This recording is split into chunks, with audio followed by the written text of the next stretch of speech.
Hey. I think it's back. I think you fixed it, Dom. Hey. I'm thrilled. Oh, thank And goodness. actually, this is exactly what we expected. We're not getting like multiple entity spam anymore. Yeah, I think exactly. it's weird that our bullets are tiny dots. Oh, we did turn them into dots. We made them dots. They haven't been triangles in a long time. We just haven't shot anything It's in been it's weeks. been like a month since we could shoot the gun. Happy Friday, Dom. Happy Friday. Do you have a nice Friday? Uh, it was pretty busy. Um, and then, further evidence of the dissolution of the Republic coming. Yeah. Yeah. I feel less affected by that than I expected, to be honest. I'm just kind of like, well, yeah. Yeah. I mean, I think there's nothing intelligent I can say about her career. We're talking about Ruth Bader Ginsburg and her passing today. But I think she was kind of hanging on by a thread as it is, and we sort of all knew it. And so this is basically the sound of the other shoe dropping, right? Yeah, and if there was any justice, that whole you can't nominate people in your last year of election, can't nominate during election year would be true, but the deep irony is that they will just do the opposite thing this time around. So perhaps we should abolish the Supreme Court and not have lifetime appointments in what is supposed to be a democracy. Yeah. There's a part of me that is almost more annoyed by the pointing out of the hypocrisy than the hypocrisy itself. This is nothing about you, Dom. But you can't complain too loudly about it, because I think the thing is like if someone tells you like, oh, based on democratic decorum, we shouldn't do something. That is clearly horseshit, right? It's clearly Right. just a pretext. And to attach yourself to that argument too closely and to complain about it is just like, I don't know. It's like a manipulation, but an even weaker one. Either you literally, either you don't really mean it, but you're just trying to use that, and it's just so feeble and powerless, and you shouldn't be wasting your breath. Or you literally mean it, and you have no idea how the world works, right? Yeah, I find it just, I think I just find it offensive in the first place that people kind of when oh yeah, decorum, I guess we should respect that, because I'm just like, it means you're not playing the same game Yeah. as everybody else, right? exactly. So It means you think you're playing Street Fighter 2 when you're actually in a real fist fight. yeah, so I think just yet another day of having a weird one in 2020, and yeah, it's sure gonna make the next 40 something days a lot more interesting, more Oh, boy. exciting. Yeah. So everyone should take care of themselves and try to stay sane and play more video games. Yeah, Yeah. absolutely. That is what I plan to do after this. More Alan Wake. Oh wait, you beat Alan Wake. No, I haven't beat it yet. I got haven't beat it. I got one more chapter to go, and then there's a bunch of DLC. So we'll Oh see. man, are you a DLC completionist? I usually look it up first. I try to read something. I'm like, did people enjoy this, or was it fluff? Did you play Horizon Zero Dawn? Mm-hmm. Did you play the DLC? I did not. Okay. Should I? I don't know. I was about to ask you. Yeah. No, but maybe I don't know. I'll throw that on a PS5 someday when I want to revisit that game before the next version of that game, Yeah. which I would play again. So Yeah. I don't know if I can get into the business of replaying games. I think if I had to replay a game right now, I would probably replay Witcher 3. which I'm also excited to play. I haven't played the DLC for that yet. Oh. See, so I know it's You should play the good. DLC. You should play the DLC. They're both fantastic in very, very different ways.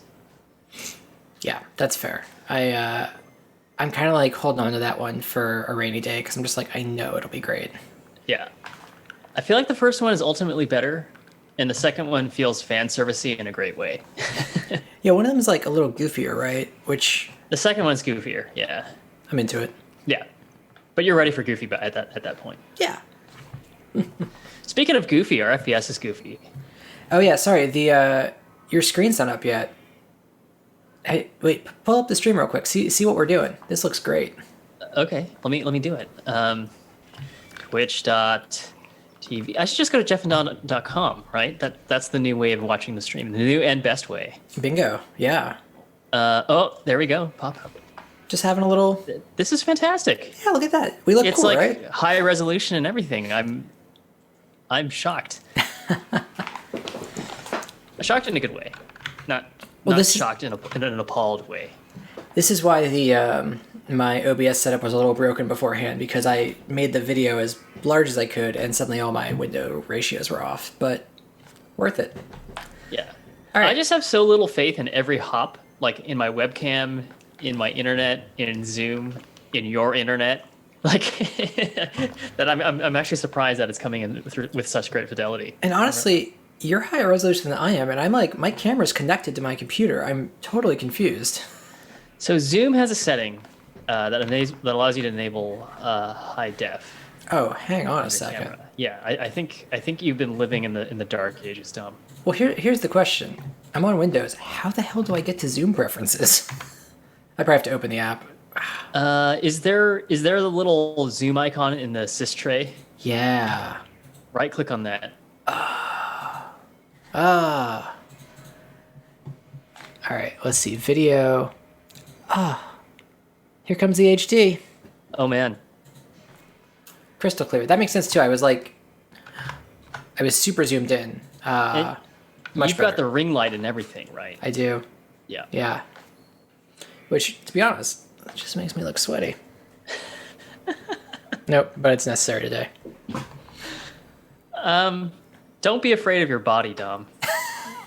Don't let No, I'm enjoying it. It's like a nice, sticky, swampy summer day up here, which is really a rare San Francisco treat. Yes. So. And you're on the second floor, is that correct? Yeah, I'm in like a roof space. Okay. So all the heat just like comes up here before it exits the windows on either side. It's like You've been relegated to like the servant's room. You know, Or the creepy room where they keep the disabled child. I've only got it's either I put my streaming setup here or I put my webcam and my microphone in the bedroom, and I was like, nah, hard pass. I'm just in my living room. That's the only space I have. I don't have a choice. It's great, but yeah, you're not on the hot box, which is good. No. All right, let's take a look at the screen. Oh, that All right. crossfade. Oh. Amazing. Hey, look at that cool tank moving back and forth. Moving back and forth. Yeah, it's got recorded input, or it's got actually programmatic input, but it is coming over the network-ish. Right? Yeah. I think we can safely say that we're taking a second set of client events and doing prediction, because Yes. the current player's input is lag-free, which is great, except for the fact that you're running at 10 frames per second. Otherwise, lag-free besides that. So the 10 frames per second thing was the thing that was on my mind coming into it. We don't have to work on that, but I actually think it would be quite difficult to develop the game in this situation. I concur. Okay. Yeah, let's see what we can do. So I did fire up the profiler. I to my eyes, I don't know. I actually don't really know too much about the various profilers of different browsers, but this view to me is much friendlier than what Chrome or Safari was able to give us last time.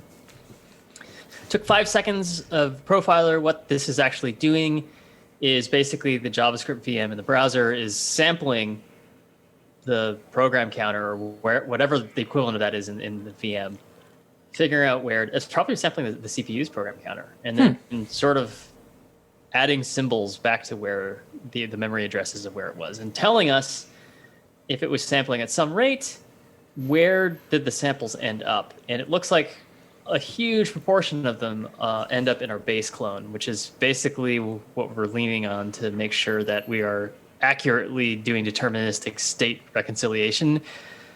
And so we need to do something about that, right? Yep. Unfortunately so. This is telling us something that I think we kind of already knew, basically. We had an inkling. Yeah. I'm going to click on a button real quick. This is what's new, and it has a little GIF icon. I can't resist. I wonder what they got for you. Yes. Oh, cool. They're advertising their one revenue generating product here. Hey, what's new? Mozilla has to make money, man. Yeah. You know what? I don't know. VPNs are good. VPNs are good, and until very recently, I trusted Mozilla a lot to provide me a VPN. Now I'm like a little more skeptical. Is it because they have no money? Yeah, people do dumb shit when they're desperate, and I feel like they're bordering on desperation. So Yes. we shall see. Yeah. Okay. So that was what was new, and basically that button's there forever. Thanks a lot, guys. I think you can right click on those buttons to sometimes hide them. Not in Firefox. Oh well. This probably goes deep. I can probably go into settings and then mess around there. Yeah, hard pass. Sorry. Yeah, okay, yeah, that's cool. All right, so if I had to guess,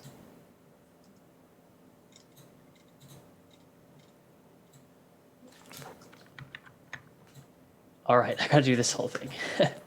The culprit is this thing right here, right? Which I believe was our addition from last time. And we can sort of see it happen because if you take out the clone deep and just assign server snapshot entities to entity manager entities, we actually get like a very weird game where input gets like applied too many times in different ways. But it's it's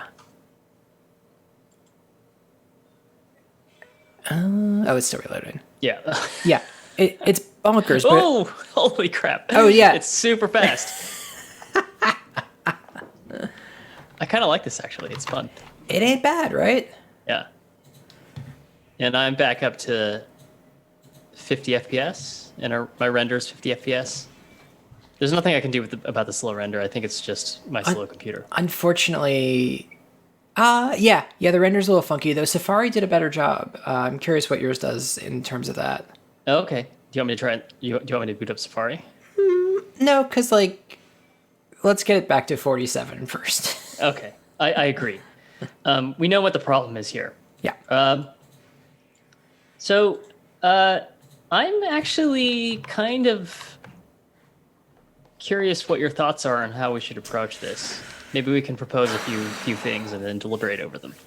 Yeah, can we look at the entity class real quick? Yeah. I think a lot of my thoughts are going to revolve around that. One of them is to try to get us to a place where we this don't is... use UUIDs anymore. See ya there. Yes. Love deleting code. It's like the best thing. There's probably a whole package we get to delete for that, in fact. Yeah. So I think maybe my first thought is like we took transform from a class that just contained a position and a orientation. Yeah. Made it a pure data type of iTransform. I think it might be nice to actually have interface entity extend iTransform so they are just data properties.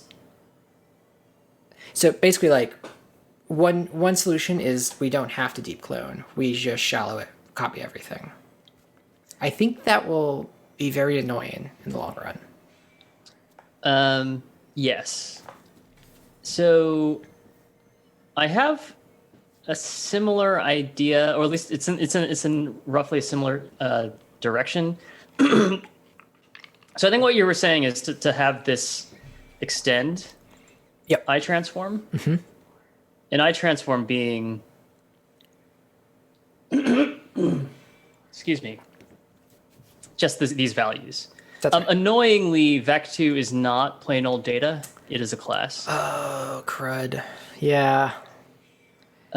Which really annoys me about GL Matrix to the degree that, like, what it does is it makes this hard to serialize and deserialize, right? Yep. And so we have to use the blunt instrument of deep clone to like make reliable copies of it.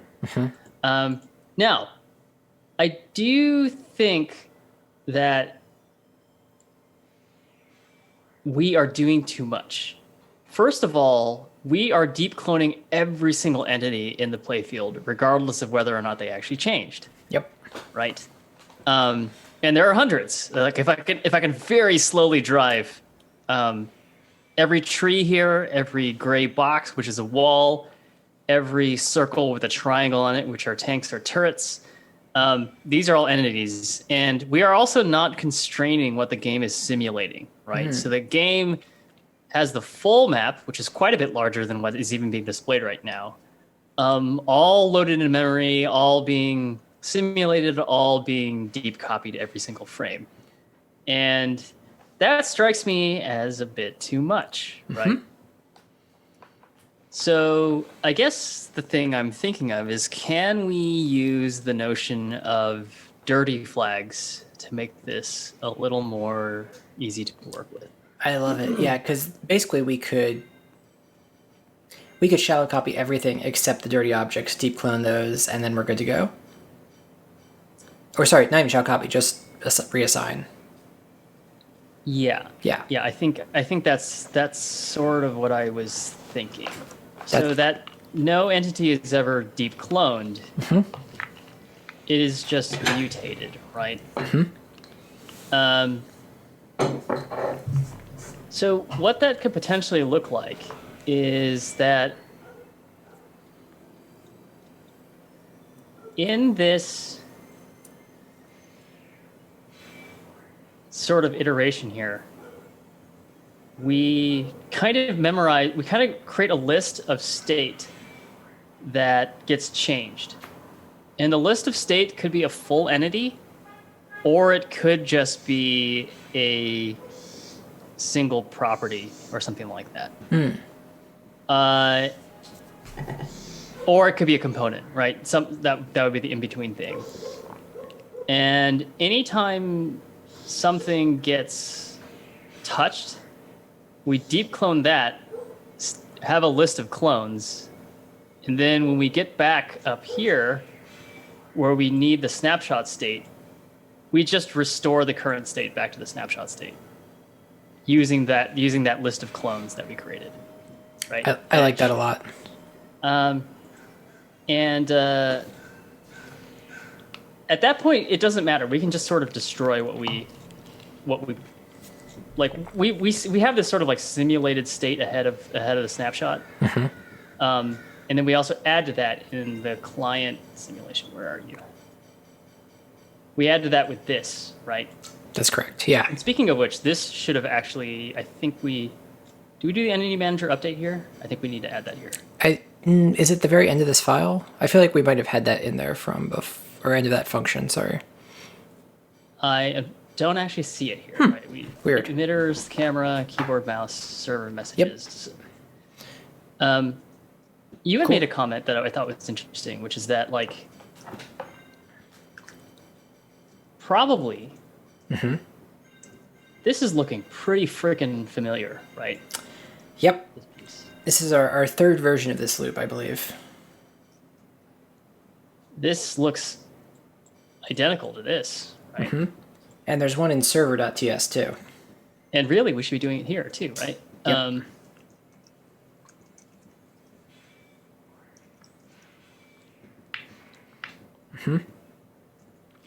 I'm adding semicolons because that's my work style guide. And so I'm just like torn between home and work. Classic middle class issues, or working class issues even. Why are you still here? And you say the server has one too, right? I the believe servers so. is going to be much more complicated though, right? It is, but it also still has the core of having to run the entire simulated loop. Yes. Like the tank mover, I feel like as we add, like if we add the shooter system, we're going to add the same thing to all 4 places. I thought it was 3, but in fact, we got 4. Okay. So which abstraction should we, if we wanted to factor this out, where would we factor it out to?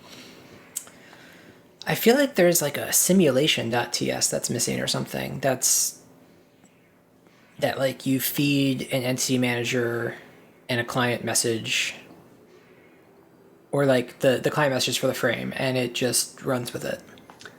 I think you might be right. And then looking at this, we always just pass in frames, entity managers, all this old stuff. The keyboard thing will be a little bit complicated, but that will be kind of digested into client messages, right? Yeah. I really think it comes down to like systems especially. Okay. And I like that keyboard's in fact not a system in that situation, which is really helpful as a distinction. So what if we had...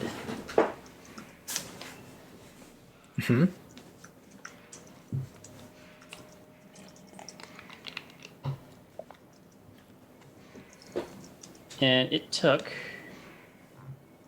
an entity manager, Yep.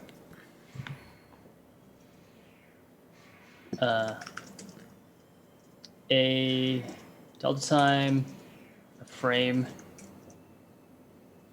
and that's pretty much it, right? That's what we need. And client messages. Yeah. Which, to be honest, includes the frame. Like, we're probably going to filter those to... We're probably going to send in the messages for this frame, so Yeah. I wonder if we can infer that. Well, we should see. I feel like we use frame in a couple places. Can we not...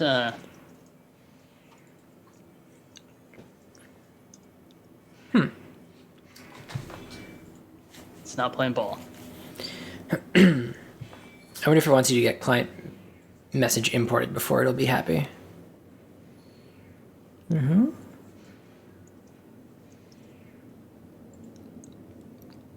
Huh. And it's just that I'm not referring to these or return or do anything with them. Ah, great. Yeah. And then it's basically just... The state's an interesting thing, right?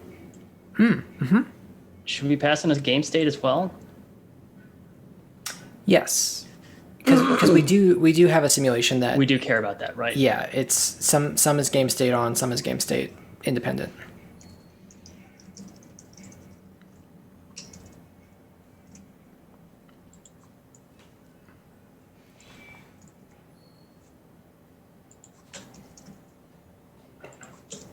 And then let me actually take this from here.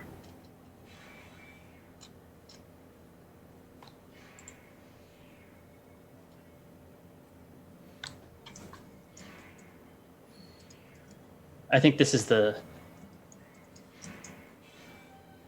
gist of it, right? Yep. Agreed.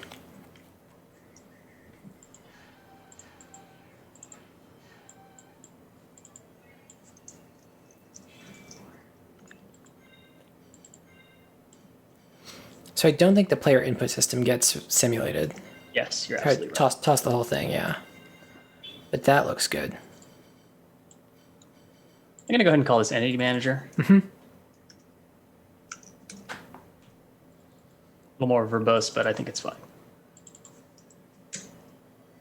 And why don't we just call this messages? Yeah, I think I worry that we'll find out that we want to use messages from another frame, but that feels really wrong for the simulation. So I think we should try to make it be a pre-filtered list. Yeah. Like, you shouldn't pass in stuff from multiple frames, right? In a simulate. No, and in fact, our simulate, I think, works a lot better when we're not, or we will write a better simulate if it doesn't have to, like, look at the previous frame's message or, like, it's, like, unnecessary data for this situation. Yeah. Yeah. So here, I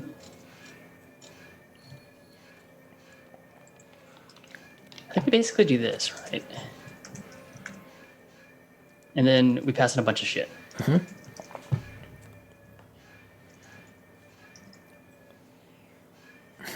DT. And where do we get messages? It's that message buffer filter. Great. Yeah. And then this is all gone now, right? Gone. Oh, how interesting.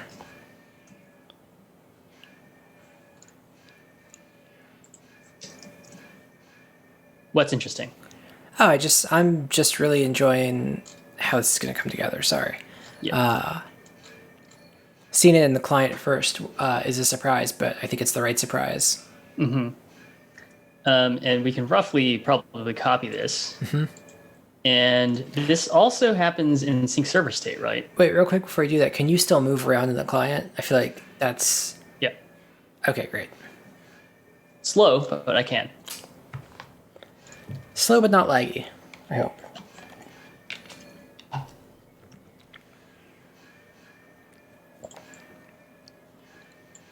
This is frame message dot inputs.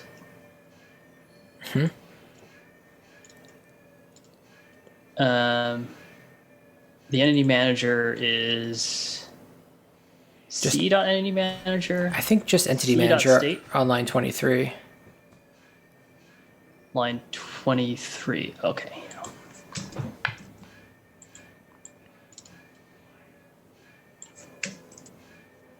And then we need to import it. Oh, it did the right thing. Woo. I don't understand why it does that. It's very... Well, sync server state is like nested deeply. I think that's why. if it makes it back out to It's the not root. like a sibling. Gotcha. Okay, and then we have one more, right? Mm-hmm.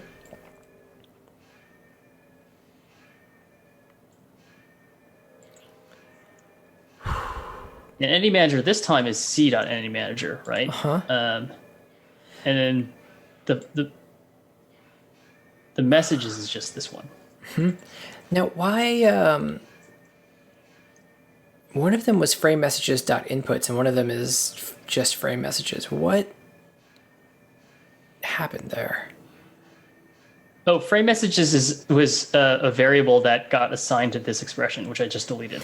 Oh, totally. But what was frame messages above such that it had... on line 28, we do frame messages dot inputs. Are we... This is a server message, this one. Server message. There we go. Yeah. Okay. And the server message encapsulates all of the client messages in one frame. It's like the collected client messages from across all clients, Cool. right? I like removing the frame messages variable. I think that reduces some confusion then. Why don't we call this server? Oh, I just meant having it defined twice for two sort of different contexts. Agreed. Okay, and then we have one more on the server. Is that right? Okay, the other client. Okay, this broke something. Great.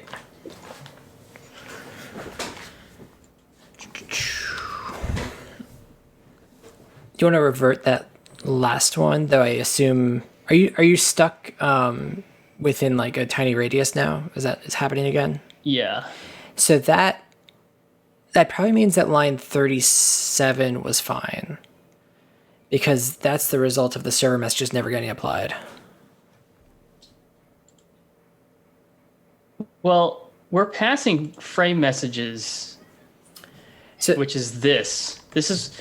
Let me go ahead and get rid of this. We used to have this, so I actually think this is broken now, right? That's what I was saying. Yeah, line 28 is because if you can still move in the radius, that means that the reapplication from 36 onward is still happening. You only have like a buffer of 5 frames. So this is probably frame message dot frame. Yeah, that's the problem. That was exactly the same problem we had last time, right? Wild. Yeah, it totally was. Yeah. Hey, at least the wall's not moving this time. Yeah.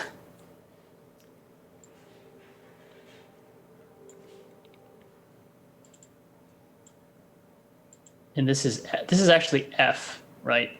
Correct. Yeah. And then DT here doesn't make sense that we're passing DT in here at all, because all of this is like predicted stuff, right? Actually, it's DT, but DT is never going to change, right? Right. It's always going to be like a fixed amount. Oh, Jeff, line 47, you've got frame, but it should be F because we're gonna. Agreed. Yeah. That looks like it's double applying because I'm moving twice as fast. Sure does. Huh. Why is that? Message buffer. I'm gonna call this like message history, like local input, local message history. Cool.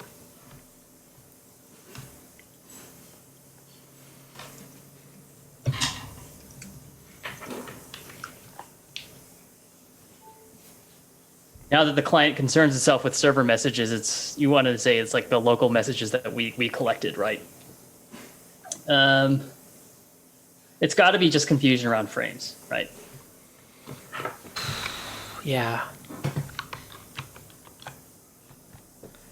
What is it?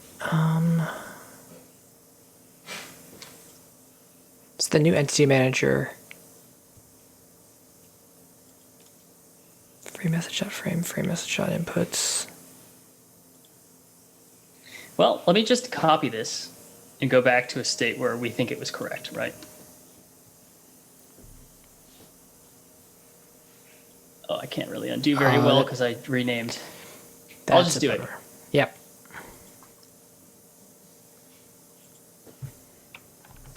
That's why you don't mix refactoring and debugging at the same time.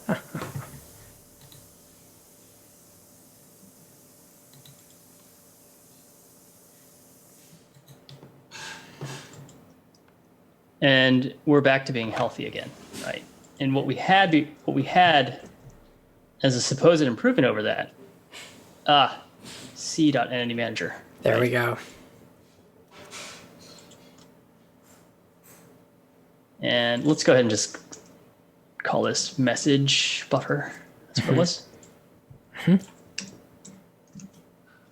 It's confusing that we have two entity managers here, right? Maybe this one needs a better name. Yep. Okay, there we go. Much, much better. Cool. Okay, so what should we call this one? This is the entity manager that gets updated. That is the snapshot entity manager, maybe, or the snapshot manager. That's what we use to. It's like the server snapshot just doesn't have that object on it, so we're instantiating that for it. Okay.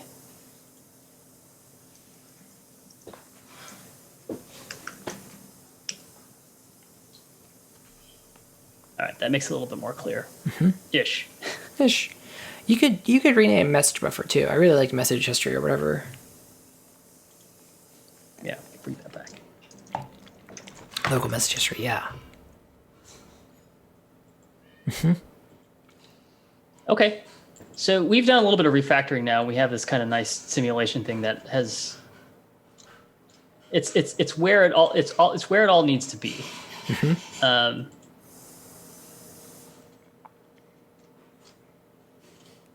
Gosh, a lot of this stuff we should just get rid of, right? Like, except for the start play, maybe, because we need that. I know, it's a bummer that we have that exact thing once. I've been tempted to get rid of this and to copy this stuff into the client, because this seems so critical to like what the client does. But maybe it's fine. Oh, in terms of a system, it's a client system. I don't know. I feel ya. Okay. Ooh, that's nice. Yeah. I feel like this file is about to reach the end of its complexity, I hope, because we're not going to be inlining every system and their application anymore. Yeah. It's simulate that basically does it, right? This is all the sort of interesting game logic that's happening here.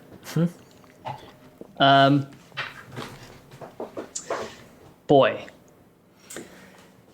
That was all to avoid having to write the dirty bit detection on the entities. Yeah. So, dirtiness. How to reconcile that? One thing we could do is mark the entities as dirty in every single system that modifies them. That seems painful, right?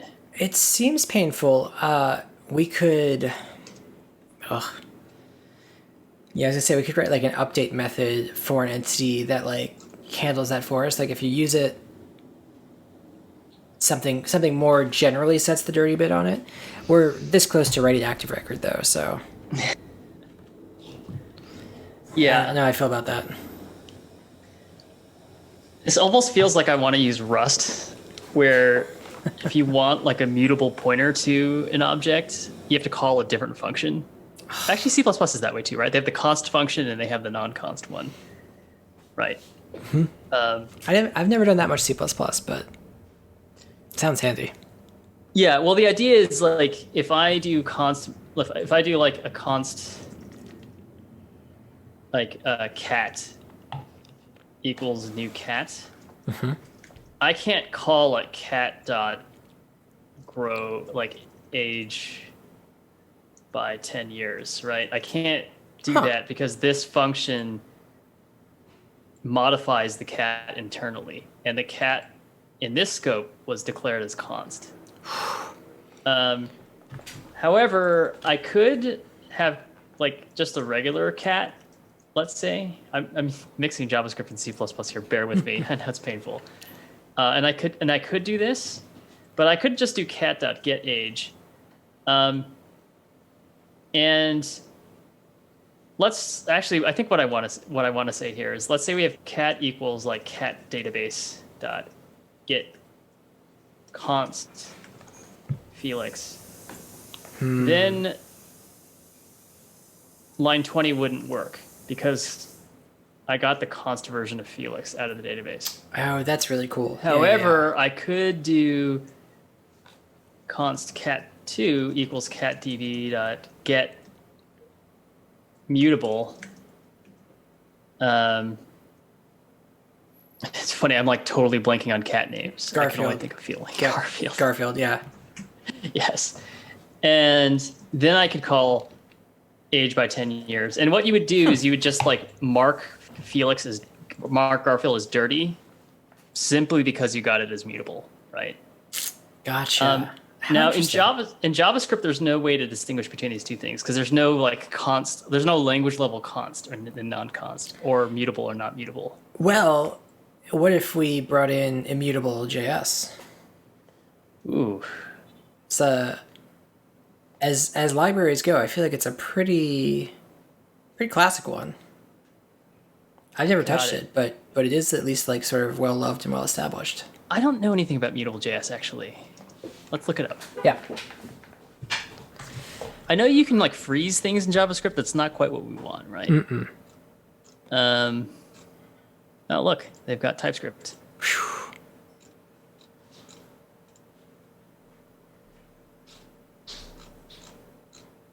None of this is helpful. Yeah.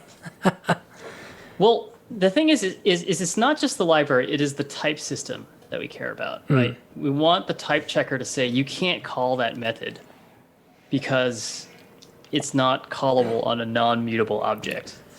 Or you can't call that, you can't do like dot property equals because that object. And we don't want that enforced we want that enforced at runtime for sure, yes. And you can do that in JavaScript by doing like dot freeze or whatever. But what you really want is the type checker to tell you that's just not possible, right? That would be cool. Yeah. There's is TypeScript read only what we want? Do they have that thing? In some versions.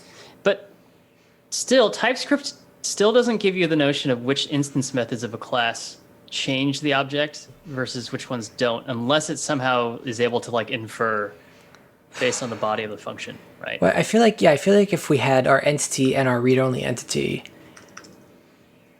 it might be hard. I'm curious. I'm curious how far it could examine down to realize that like it couldn't actually change a property.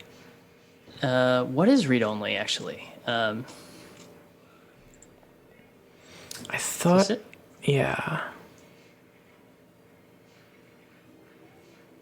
Means the properties of the construction type cannot be reassigned. And is that recursively applied as well? That's a great question.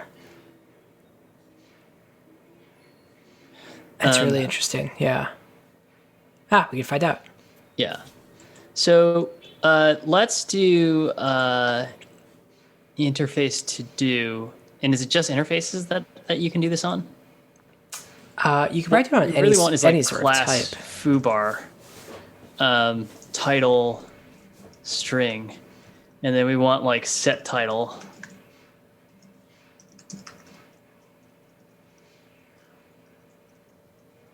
Right.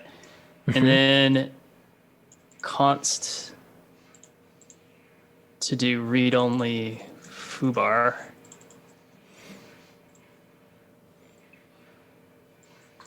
Equals new foobar. New foobar. Yeah.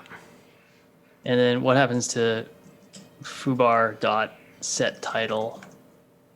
Hi. And then if I run it, is this the run button? Oh no. Oh no, there's a run button right above the class foobar. Oh, they should really make that like bright green or something like that. So Errors. Property title has no initializer. Okay, fine.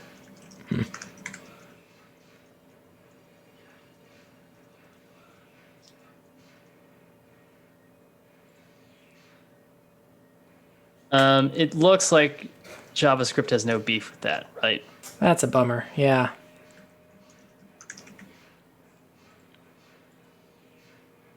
Boo. It is red. What's the error here? Oh, it's because I've got the find. Yeah, I think you're just searching for title. Are there no errors? No, I'm not searching for it anymore. What does that red mean? Weird. I mean, I'll make it private. Is that what it's complaining about?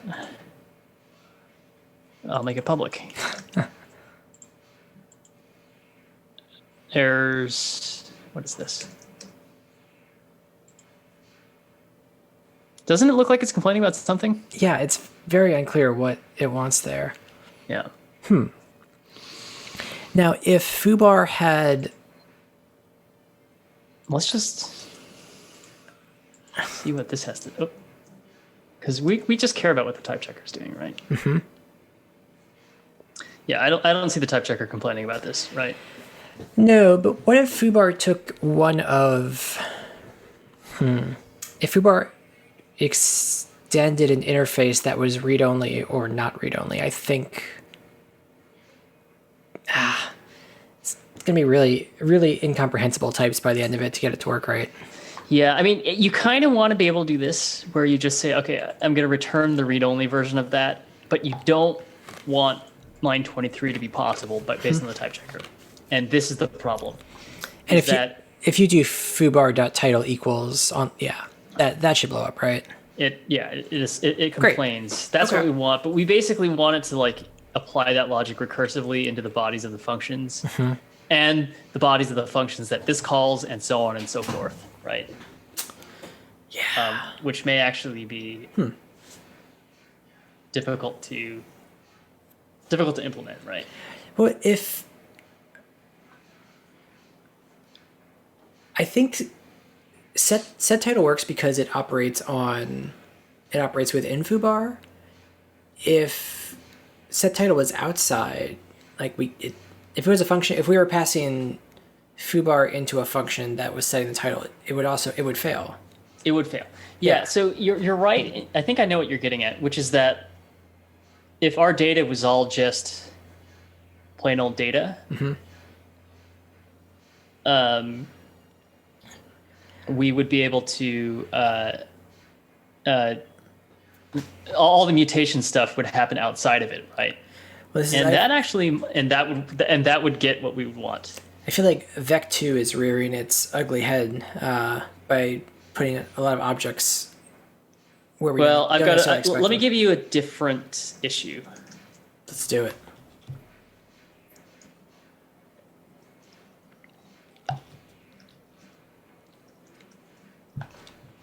Mm-hmm.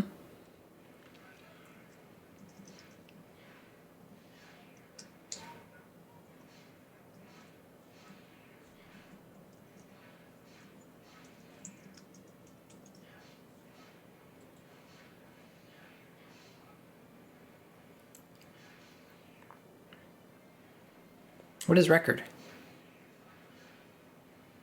I'm sorry. It should be this. So it's not complaining about this. Yep. So the recursive problem still exists, right? Yeah. All right. So the language is not going to basically help us out here, which is tragic, right? Because basically what happens is we're in the tank mover right now. We're about to change the tank. That's what happens right here, right? We change the tank. And what we really want to have happen now is we have to just say like player.dirty equals true. Yeah. And not only that, we actually have to back the player up before this, because otherwise you've destructively eliminated the original state of this thing. Right? That's painful, right? Crud.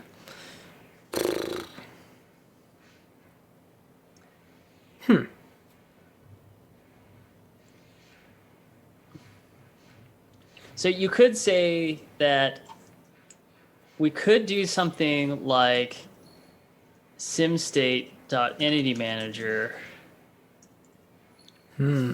prepare dirty of player. This does something, and then now you can modify it. But there's nothing that is forcing you to call this. That was what I was on about with the language and the type checker. I know. I know. Yeah, what I really want is a way to require mutation to go through some other function, and not with JavaScript. That's not going to give it to us. One of the things we could do is do a runtime enforcement where we have a debug flag that we know will cripple performance, but we flip it on, and what it does is it makes a copy of every single entity at the start of every single frame. It compares it to the state of the entity at the end of the frame, and if the state differs but the dirty flag isn't on, we know that we've forgotten to call it somewhere, right? That's like a runtime way of enforcing that. That's pretty nice. I feel like it sort of leaves, if there's odd interactions or edge cases, it might sort of be hard to have that catch everything. Yeah. But that's pretty nice. Yeah, I agree that's tenable. It's kind of not awesome, but it's possible. We'd have to like flip on a debug state anytime there's a bug. You don't always know when to turn it on.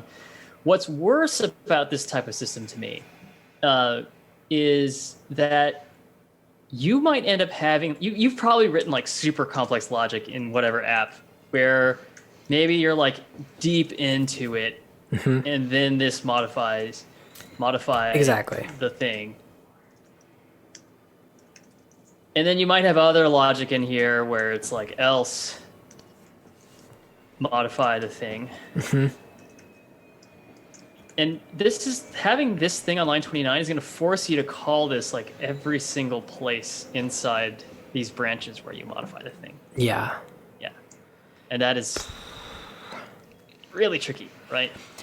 Unless, yeah. Yeah, that's a good point.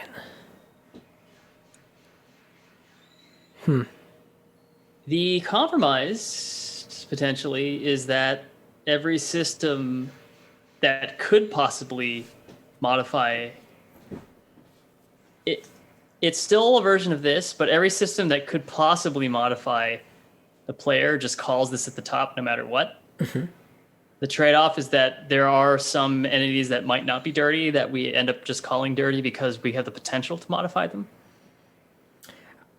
I'm okay with that because I think we'll probably be. It's already a huge performance improvement. If what we're doing is copying a few too many objects, and it's not literally every object, it's probably okay. Yeah, I don't like it. It's messy, but like, let's do it. I've got another idea. Yeah.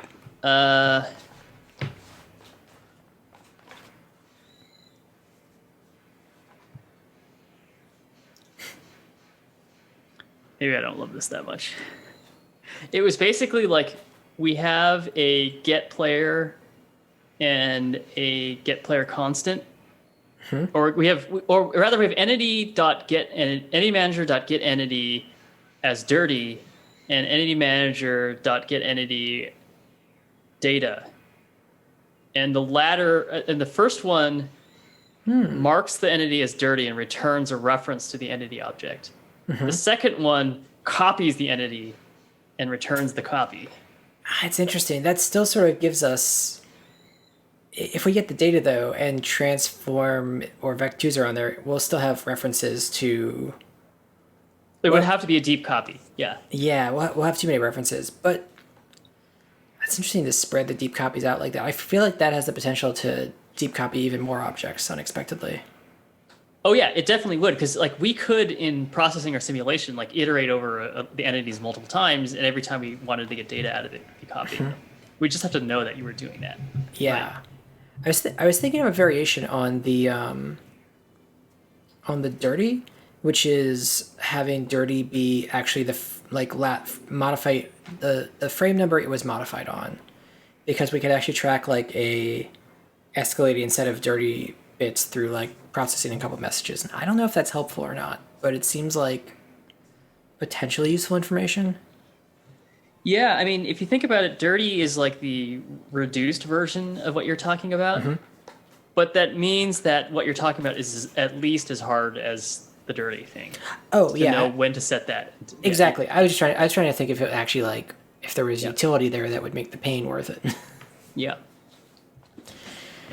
Yeah, unfortunately, I think we should just do this. Let's try it. I want to add like 2 more systems back into the game too. So I think once we can like see the pitfalls happening, maybe we'll be able to come up with a better solution. Okay. This ain't the worst though. All right. So what if we maybe let me make a couple modifications here. Totally. Let's make this private. Ooh. And let's do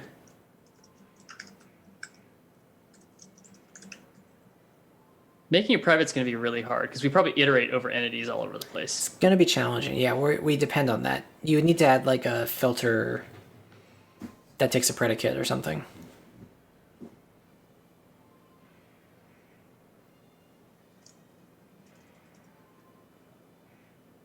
Boy, this is tricky. Yeah. Let's just do this. let's just do it. Let's just add prepared area, yeah.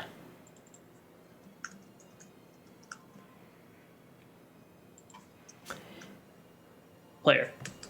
Right. I like ID. We can do ID, yeah. Right now we're only modifying the player, but not for long.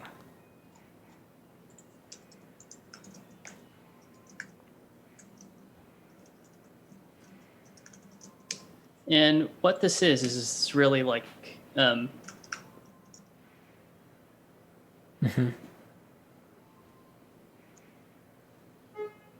mean, it's this, right? Like, It could be the same as to delete, or did you want to keep the previous version of it?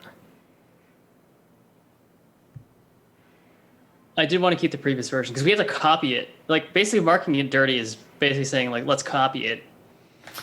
I see. So as we do this, I was thinking we'd do the reconciliation in sync server state. But this is as soon as we mark dirty, we actually get a clean object back that we can just operate on. Yes. So then we don't deep clone because when we reassign, we're actually already working on objects that are untethered from another reference. That's cool. Yeah. Do nothing if it's already been marked dirty, right? Mm-hmm.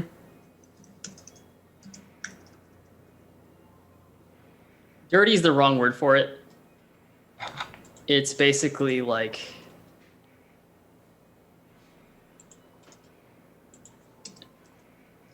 I don't know what the word for it is yet. So this .dirty equals deep clone. Or is it clone deep? Sorry.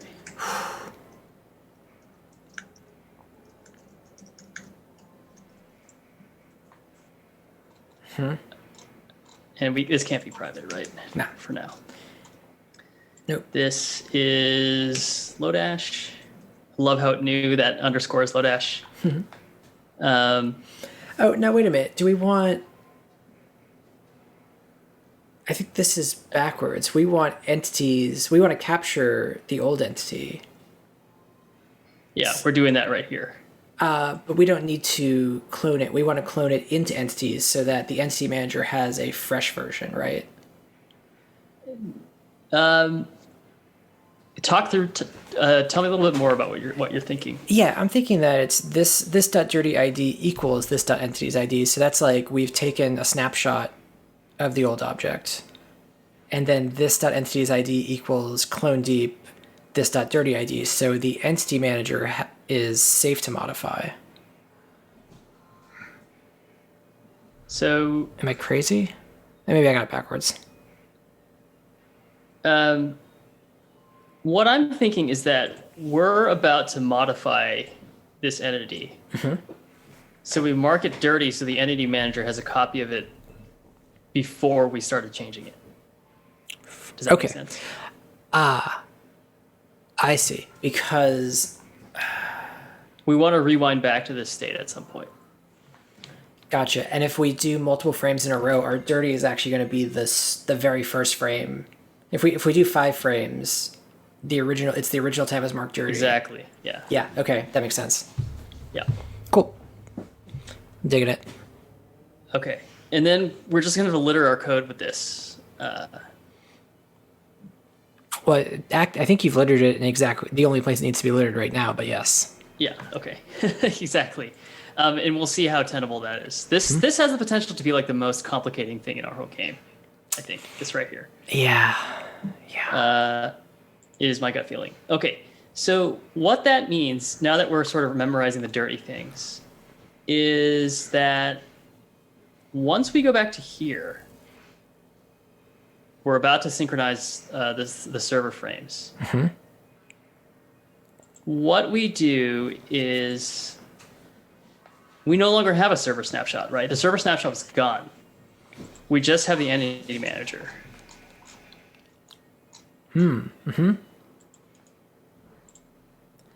Let's have that. Before we totally delete it, can we just refactor 6 server state? Yeah, we can. Sorry, you're changing more than my mind can handle. Okay. Server snapshot.frame we'll keep there, but that's probably just going to be the last frame that we know. We'll memorize this somehow, but yeah. what we're gonna end up getting rid of is like this entities. Gotcha. Yeah. Okay. And the server messages are here. This is fine. We're not going to update the entity manager. What we're going to do is we're going to rewind. We're going to call c.entitymanager.restore dirty. Okay. And I see what's happening. Yeah. And restore dirty is basically going to okay.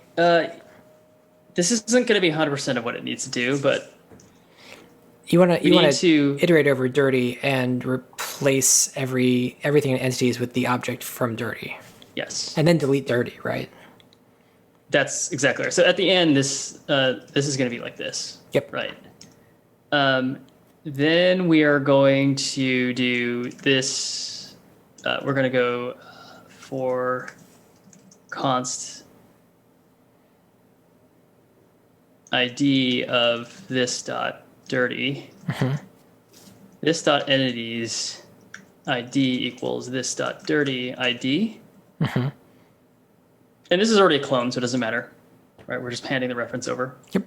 But this will clobber the old image of the entity. Correct. Right? What's it upset about with this ID of this dot dirty? Oh, I can't iterate over an object like this? Object.keys, and then you can. I know. Okay. Cool. So to do, remove new entities. Actually, that's so. Yeah, we need to remove stuff that was added. So there's some other notion of dirtiness, which is like stuff that was added new that we're going to want to like go back to. Yep. So this is almost like checkpointing, right? It's almost like I want to do this.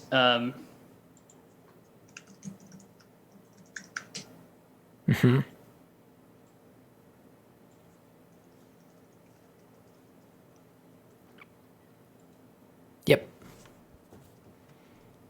And checkpoint is nice because it has kind of the notion of, it has sort of a notion of snapshotting, and that's the behavior that we're replacing right now. I like that a lot. Yeah. So I think there's one more method you could add to entity manager, which is apply checkpoint or save checkpoint, which is at some point. So after you run the server frame, we want to actually toss the dirty because it is also going to run simulation, mark some entities as dirty. But we want to commit them essentially. Oh, I see what you're saying. Yeah. So we need like a commit checkpoint. Clear checkpoint, yeah. And that's it. Yep. Okay. This is good. We're going to have to deal with removing new entities, but we're not creating new entities right now. in a rewind fashion. So I know how we do that. Don't we have a register entity function? we do. Oh yeah, that's really Yeah, good. it's just go and checkpoint. Yeah. It's got to be negative. It's got to be like a negative checkpoint list, right? Oh, like things to delete. Yeah. But still, Okay, cool. So this dot negative checkpoint, and that's just like a list of IDs, right?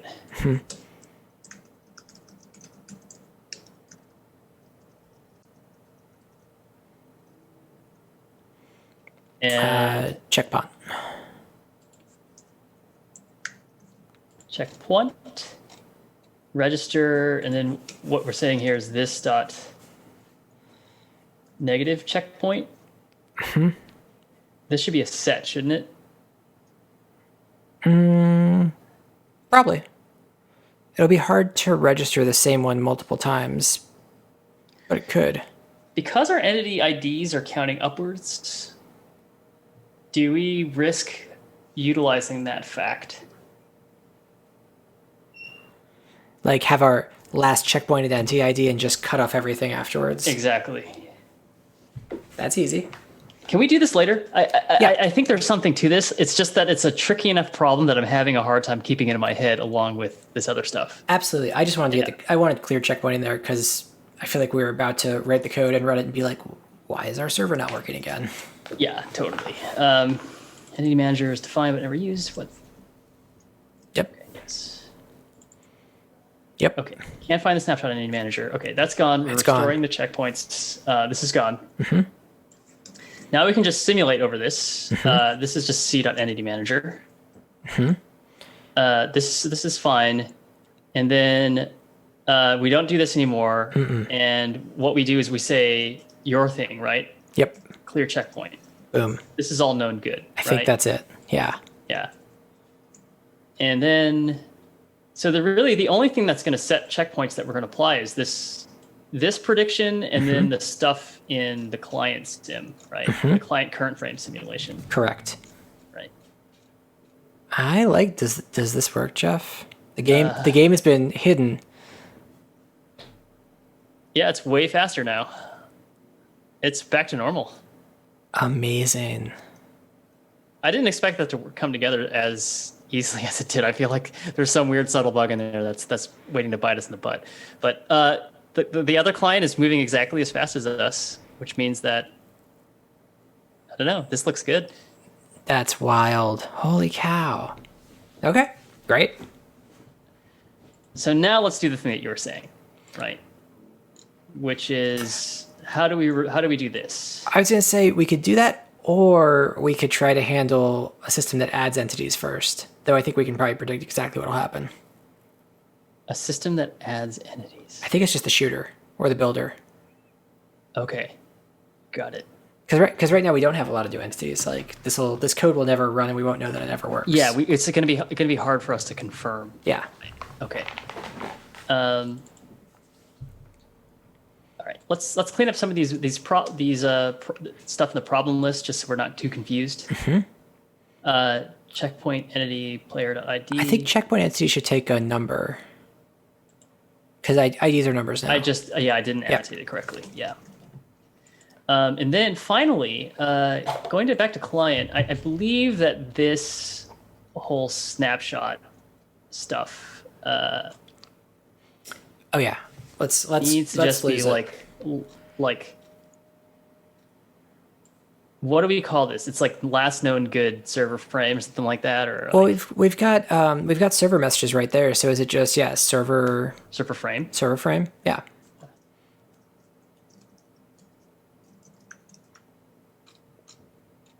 And actually, let me go ahead and undo this, and I want to find out where we are referring to this. And let's create another thing called server frame. There you go. Which is just the number. This is the right way to refactor. Add before you delete. -1, right? And this can go.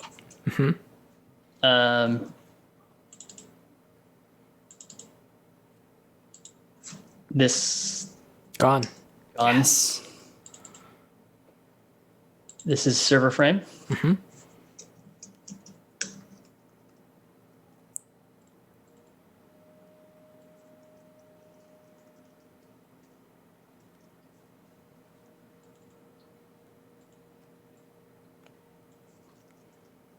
I don't know why I'm not doing the multiple thing. It's all the same thing.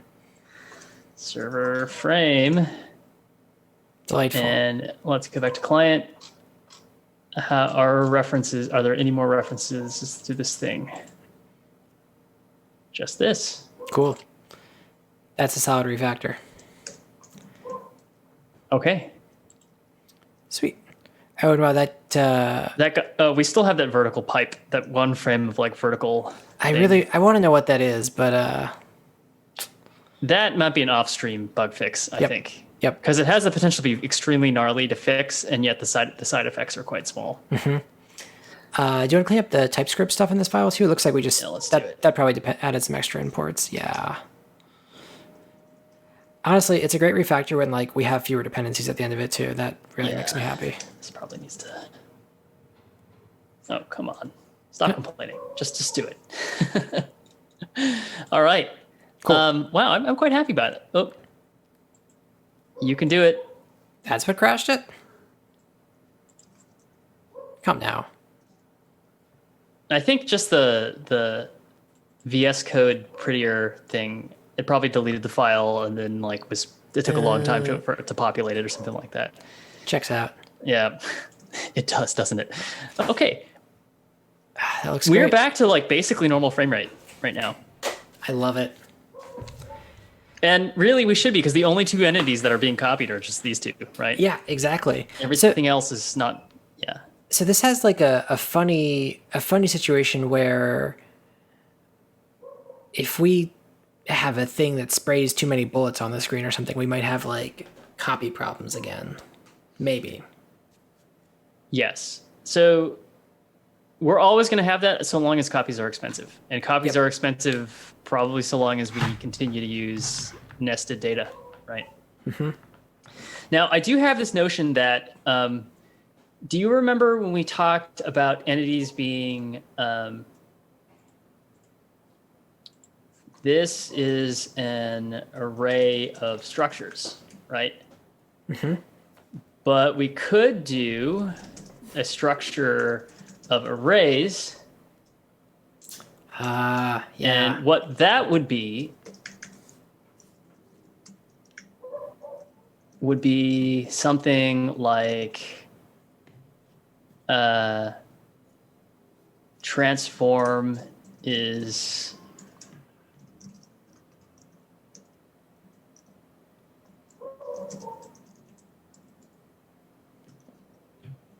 basically what we do is we'd be like component by component, we'd be keying it by the entity ID. Mm-hmm. Speaking of keying by entity ID, why the hell is this not a problem? Are our entities numbers now? Are our IDs numbers now? Every object key is a string. Change that to number. I think JavaScript might just be like, no, you can't do it. The hell you think you're doing? Yeah. It's weird. Every delete. Every object key becomes a string. This is a number, right? That is also yep. I think it's fine. I mean, it's going to convert it to a string, but I do think that this is wrong to call it a string, even though absolutely. It is like at runtime it will be a string. Right? I'm surprised that it let us do that, but yeah, delightful. I'm surprised it was happy the other direction as well. Okay. There are still some problems though. I was gonna say to delete might have object.keys. Oh, this is bad. Object.keys is returning strings. Because they are. Yeah, fuck. Ugh, disgusting. We could just make them strings because they are going to be strings, right? I was gonna say maybe let's actually change them to save it as a string. Okay. Because that's just in that one register function where we have to like put quotes around it. And then NCTS. Well, I feel like this should be a string too, right? No, because we want to increment it. So we should, when we do any comparison, Or do we just, this should just be like the string of? That's good. Line 67. We should do toString. Yeah, and then 69 didn't need a change after that. Understood. And then this should be string. If it insists. So this is just empty string. Sure. Checkpoint entity. Oh, gosh. It's fine. It was right the first time. Yeah. Is that really it? Server. Do you not have any issues with this? I'm shocked.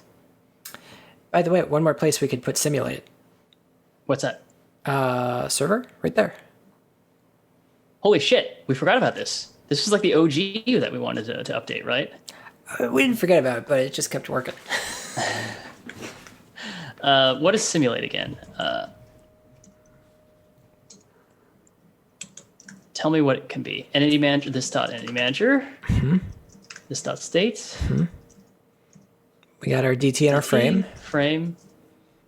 This dot client messages. Now, we need to filter those? Yeah, I think we do here. This is complicated, actually. Can you open up Tank Mover? I have a question. Yeah.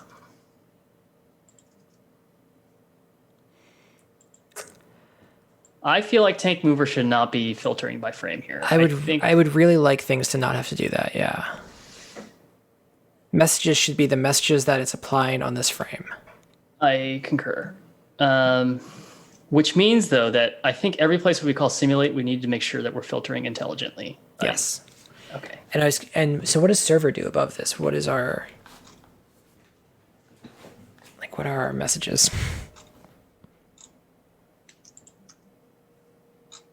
It's just every message we've ever seen. Okay, that's wild. I think we do prune it. But only for old messages. We prune old messages. But yes, we could have received messages that we shouldn't be processing yet because we haven't yet. It's like frames far into the future, right? Yeah. Okay, yeah, so I think the server should do this. Frame client messages equals this dot client messages dot filter m, where m dot frame is equal to frame. Yep. Love it.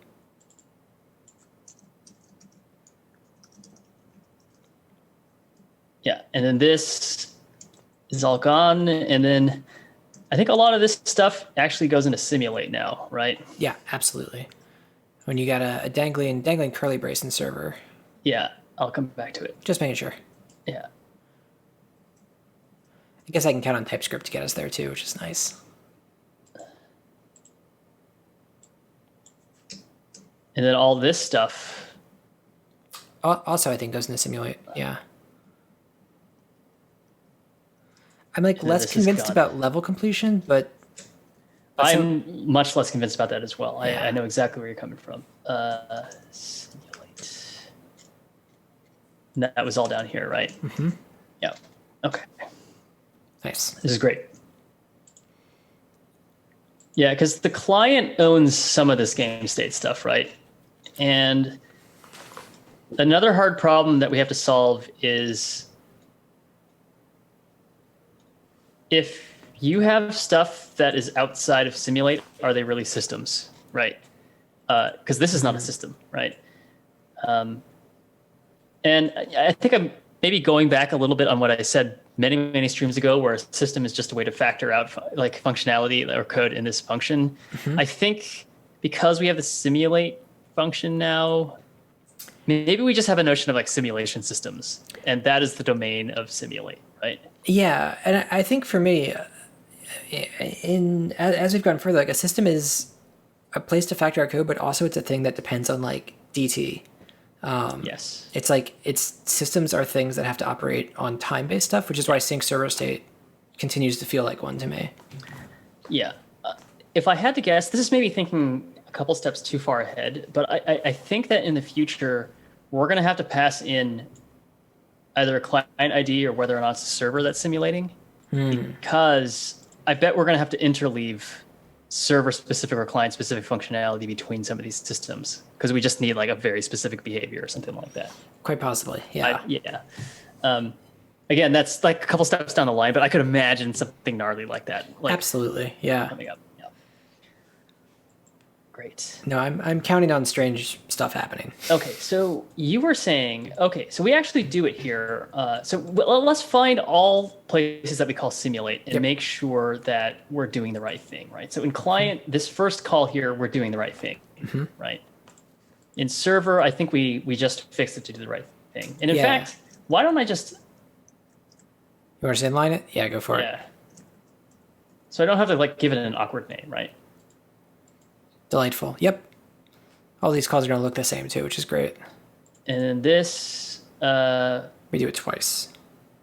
This is actually, we know for a fact that this is just that frames stuff, right? And in this one, we do it. Okay, so we've actually been doing it successfully this entire time. We just needed to add to the server, which means that we should get rid of this. Right? Yep.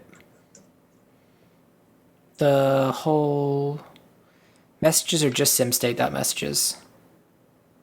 Oh, sorry, move player. Nope. I forgot. We will eventually have multiple message types. And now I feel like I'm...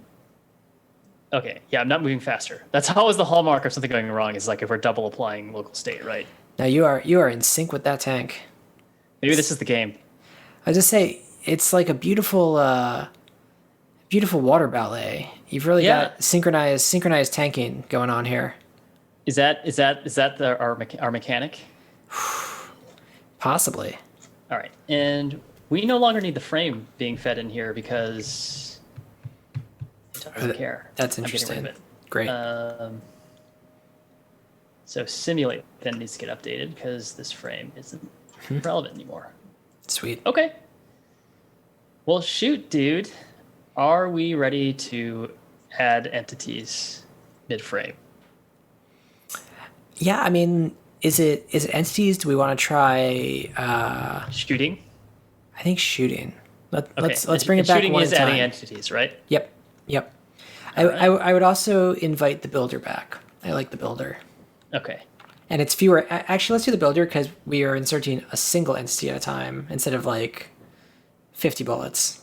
Is there a limit on how many builders? I don't think there is, right? No, maybe not. Okay, shooter. Okay. You got me. That's true. We at least have one GIF that looks like you're shooting builders from a machine gun. So okay, so the shooter system, go. Oh, cool. Brought me in there. We have a shooter component, and then it creates entities here, right? Mm-hmm. And boy, there's some vintage-looking stuff here with our game, and yikes. It's pretty vintage, yeah. What we need is a bunch of crap, right? We need an entity manager. Huh. I liked SimState from the tank mover. I wonder if that could be a type that we could extract. I feel like that captured a lot of stuff. Potentially, yes. Okay, let's go ahead. I don't know if we need that right now. I would say let's copy it over this time, but like maybe for the third system we have. I'm being ridiculous about my tabs here. Oh no. I do that midstream all the time. I close every tab and I'm like, okay, starting fresh. Brain needs a reset. That might be a good thing for you to do actually here. So you're saying let's do this. Well, I was gonna say that. I love this client question mark. Where are we doing this? Oh, what the fuck?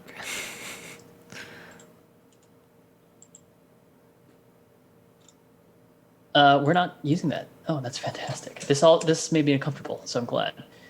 Oh, sweet. Yeah, that's great. Okay, so the shooter code is going to be gnarly, right? That needs to be this. Fix yourself. Do it. Too many commas. Can't handle it. Okay, there we go. Very nice. And we need to import these.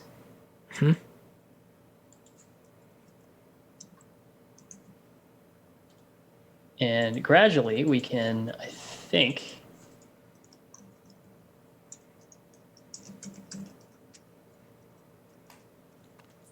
So I had a thought, which is that sim state is actually the same variable you pass into multiple things from simulate. Just define it once. Yeah.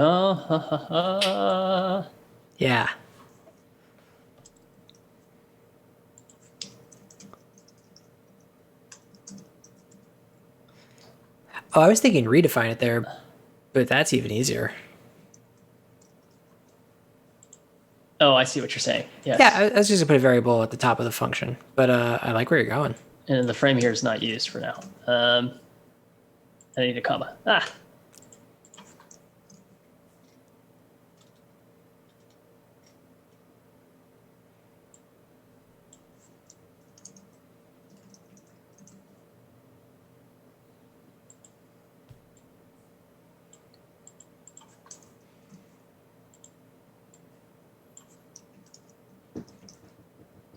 Now we're talking. And this comment is a holdover. It's copy pasta. And we probably broke a bunch of shit, right? Wherever we're calling this now needs to change the... Yep.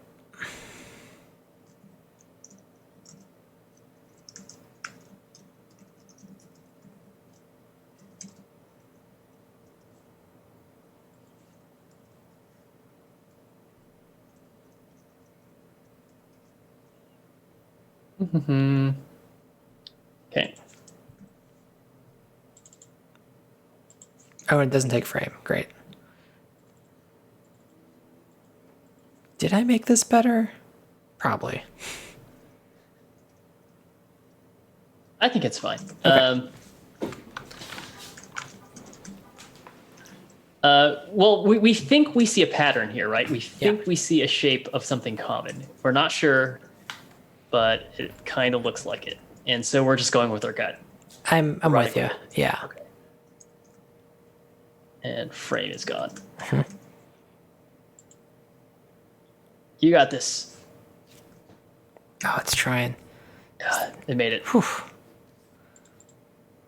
Entity manager, simstate dot. All right, we're getting there. Little by little.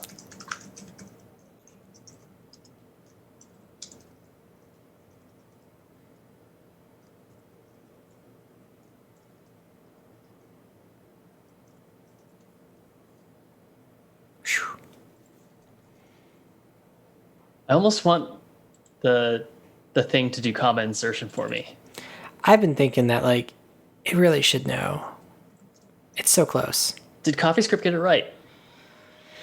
Do you remember how CoffeeScript you didn't have to put commas if you did new lines? Is that how it worked? Man. Yeah. No, it was but some kind of next level shit. I was in a Rails code base recently, and I was reading the Sprockets code, and there's still just a ton of CoffeeScript, and I was just like, why? I know y'all made this up, but, like, gosh. Yeah. Well, that sure looks like a game.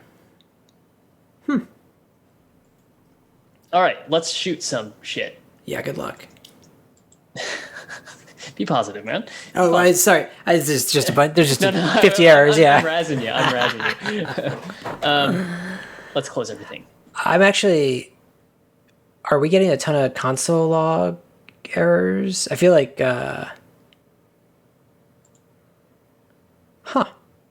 Because we are calling that update function now. Yes. And why is it complaining? Why isn't it complaining? I would have expected line 35 to immediately explode. Like, just throwing that out there, that really shouldn't work. Is it not compiling? Maybe.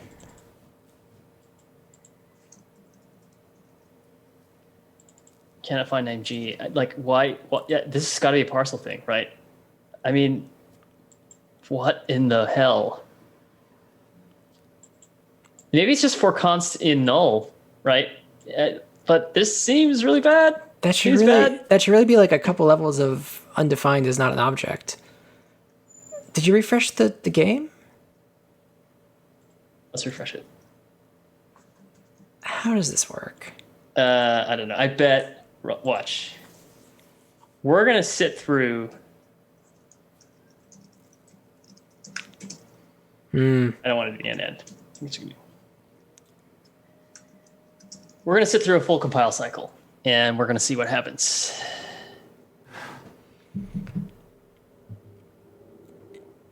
You got this. Parcel. It's parcel. Parcel's got it has like this one strange behavior. Yeah.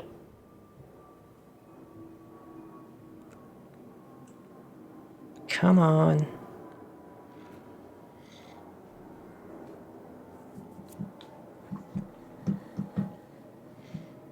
Why is my... Huh. Oh. I'm morbidly curious, and maybe this is another stream a couple months down the line, of taking advantage of Parcel's ability to compile Rust and writing part of this game in Rust or something like that. Can we import Rust into a TypeScript file? You kind of can. What? Yeah. You basically annotate Rust functions, and then you can call them. That's amazing. We should just write deep copy ourselves, solve all our problems, put it in Rust. Yeah, I wonder how much. I don't know if it's going to be faster. I think No. if you do things in Rust, basically the problem with writing certain things in Rust, like we're talking about like core game objects here. It means your whole game has to be written in Rust, right? Yeah, exactly. That took 72 seconds. Holy Because shit. the game is running. That was really slow. It was just looking for G the whole time. It really doesn't care. It's just like forget it, bro. I don't care. It's fine. It's just not going to do anything. I do not understand. Well, you know what? We're about to delete that anyway. It doesn't matter. Oh, I really don't understand though. Yeah. Yeah. SimState might be a type in simulation.ts, right? In simulate.ts, right?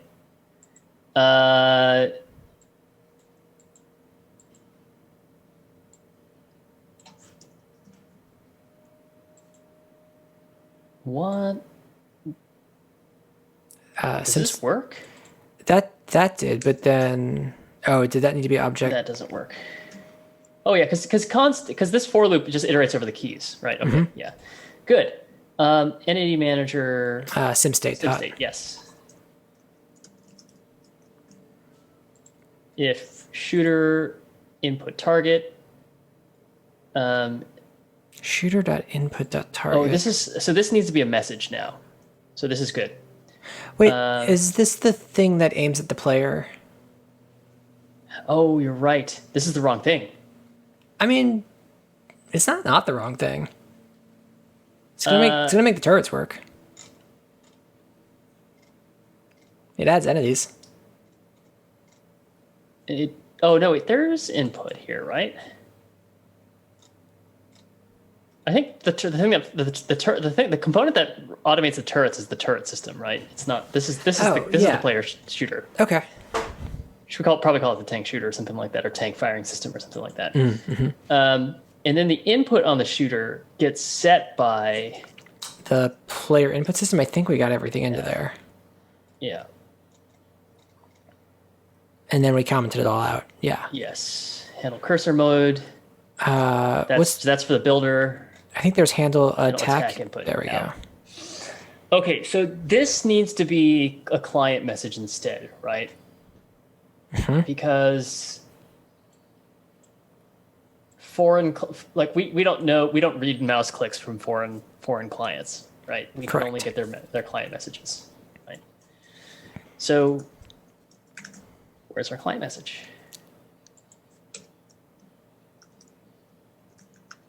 Yeah. Yep. And then I have heard that we can do this.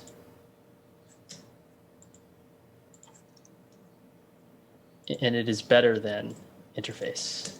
And why is that? It is more constraining than interface. Oh. Type means... Well, actually, I don't know. Can an interface have more than this?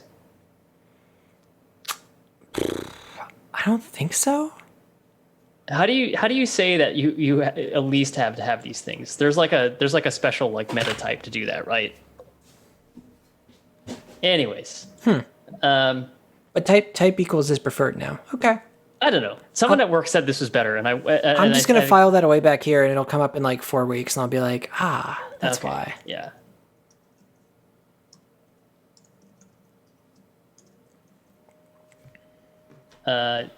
We're kind of doing this laborious naming scheme where we're stuttering everything, which is fine.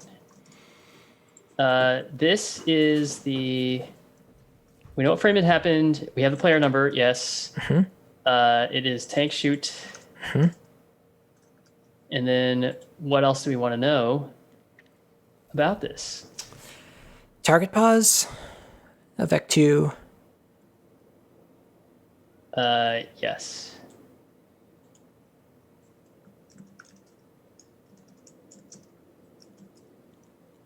Why don't we do this? Getting a Vec 2 through here is going to be very interesting, actually, because we're... Yes, you're absolutely right. We need to... Should we do target pause X and target pause Y for the serialization format? I'd say let's cross that bridge when we need to deal with serialization. There's going to be a come to Jesus moment with Vec 2. Fair enough. Because the serialization thing is a problem.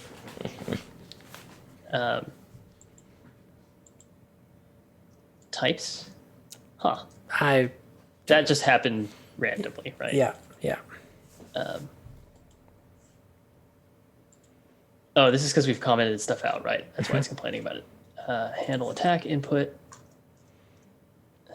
Oh, I feel like the arguments to move input are instructive there. Oh, yeah. This needs to be...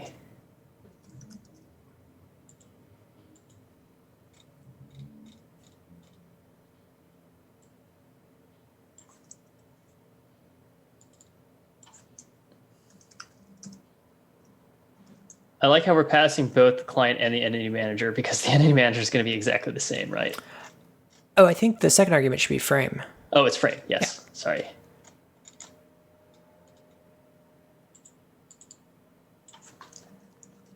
I really feel like if I was doing this myself, I'd be totally stuck. This is like a good argument for extreme programming right here, right? This game is extreme programming. Extreme programming. Someone should make a game about extreme programming. And then fire. We basically shouldn't enqueue a message unless this is pressed, right? Yeah, I feel like this is like backwards. Like we should be looking for the mouse button was pressed message that came from. I mean, it's the tank shoot message that came from the mouse pressed somewhere else. Oh no, we send messages here. I'm sorry. This is the place. Yeah.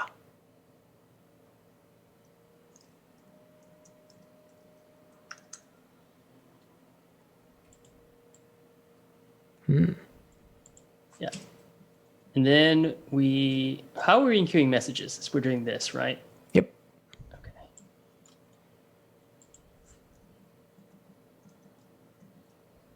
And this needs to also, if it's not defined, we also return, right?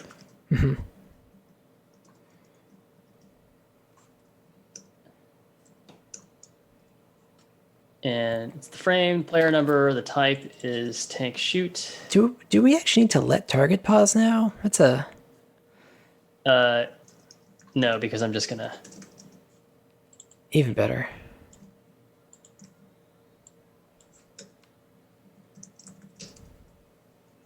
And then this stuff is gone, right? All right. That's nice. Why is it trying to import the client from here? Is this just code just does not work at all? Is that basically the issue? It's been... Oh, interesting.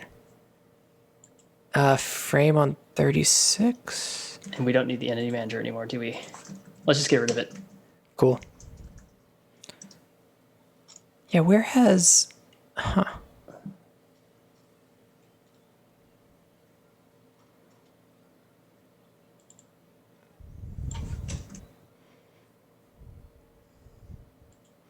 Seems good. Okay. So now the shooter system has to process this message, right? And so the shooter component no longer has an input on it. what we are looking for are client messages that match this player ID. Is that right? Yes. Do entities have the player number on it? I forget. Did we add that? They do. Excellent. Great. So yeah, we're no longer looping through all entities. This is great. Yeah, we're just getting the entities that correspond to these messages, right? So basically, what we're saying is, do we do for each in the Tank tank mover. mover?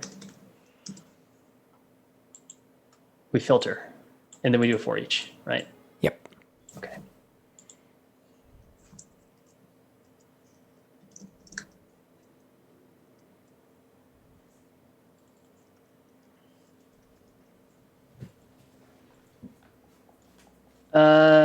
Although we do need to process cooldown.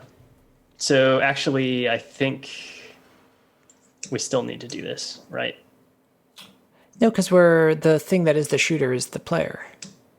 We'll get the whole entity. What I'm saying though is like even if they're not shooting, we need to cool down here, right?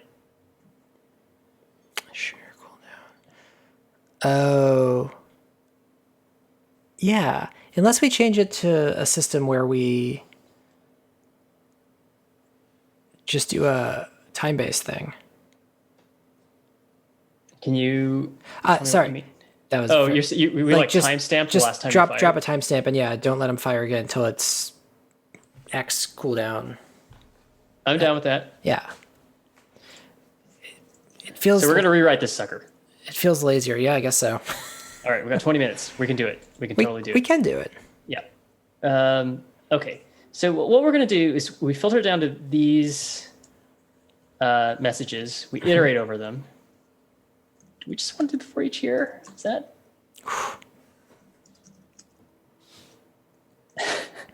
I'm into it. What are you complaining about here? Okay. And then we grab the entity, right? And it's gonna be entity manager entities dot find Player. Yeah. Oh, get player. We have get player. Oh, this is so good. M dot player number. Message dot player number. Yes. Thank you. Oh boy. Okay. Is this or null? This is an exclamation point right here, right? It should definitely exist. Then at this point, let's just assume type safety is fine. We're basically saying if they're not shooting, well, this doesn't make sense anymore because we're only processing shot messages from tanks that have fired already. Right. That they're saying that they want to fire. There's right? always a target. Yeah. And now we should check the cooldown, like last fired state, right? So this is more like instead of cooldown TTL, what we're saying is last fired frame. Ooh, yeah. Do we have the frame passed in here? We do. Well, we've got the message. The message has the frame on it, so It does. So now we're saying basically if e.shooter. Last fired frame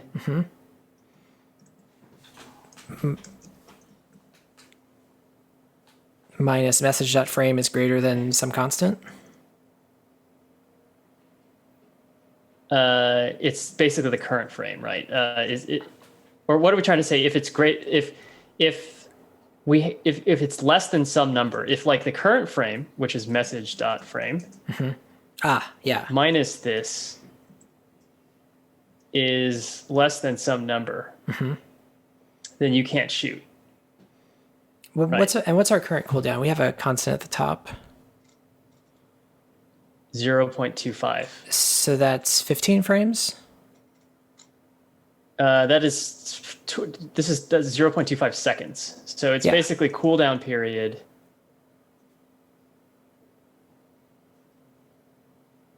divided by We 60? just pick a number. We should just pick a number of frames here, right? That's what I was saying. Cooldown period is 15 frames if you just change the number. Or just put it in there. 0.25 seconds to. It's just a quarter of 60. Oh, yes, of course. Yeah. Assuming we're getting 60 frames per second. Yeah, you're absolutely right. And then last fired frame is going to initialize as -1, which means that we should not include -1 in this. If it's not equal to -1 and it's less than 15, then we are done, right? Mm-hmm. So basically, if we're not on the very first frame, and 15 frames since the last shot have not elapsed, you're not allowed firing. Full stop. Correct. Right. And now we do all this goodness. Yeah. We do that no matter what, because that is actually the orientation of the turret. So that's above the.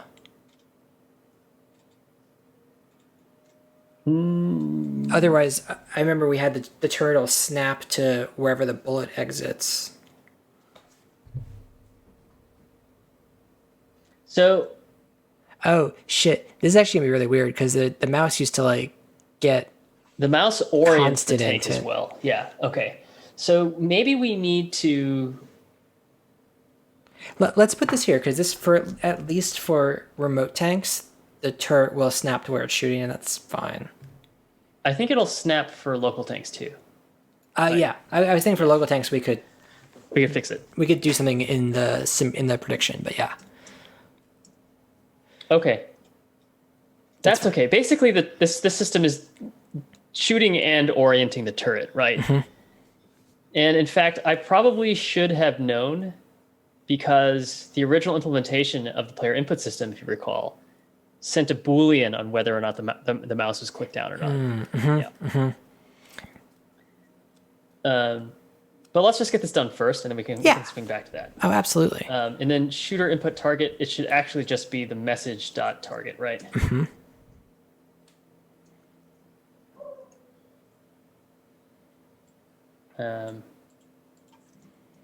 What is it grumpy about? What is this grumpy about? Yeah. This is just a formatting issue. It's just grumpy about like my formatting, right? Possibly undefined, exclamation point, right? Is target buzz also undefined?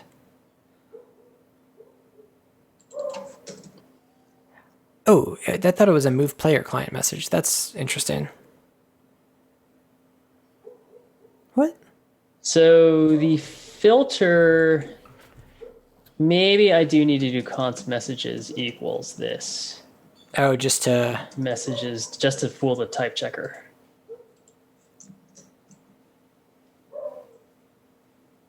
You know what? I actually had this exact question last time. Not last time, but the last time we kind of like implemented one of these networked components or network systems. Sorry, messages on target buttons. And I was like, how does it know based on the filter that these messages are like tank messages? And at the time we were like, oh, it's really smart, but it's actually not smart because messages on 36. it's actually not that way because, oh, it figured it out. No, it didn't. It didn't. Damn. We have to tell it that what it is. Array of, and that's not even exported right under client message. I think we have to start to export these. Crud. Yeah. Because it's just not smart enough. Okay. We've seen this before. Yeah. The last time it worked because we only had one of these, right? So this type was equivalent to that type. And I think now, it'll let us do it'll let us cast it without like getting angry, and that's it. Maybe that's the end of its smartness for this, right? Like. Well, we'll see. Yeah. And I just gotta import that.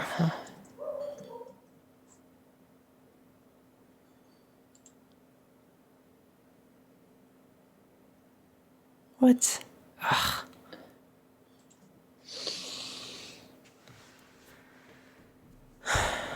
So I think maybe the annotation for filter is just not smart enough to do the derivation. Is there a smarter one? Like, does Lodash give us one that does the correct type? No, I think probably what we have to do is something horrible. Like, Haven't we done this before? Oof.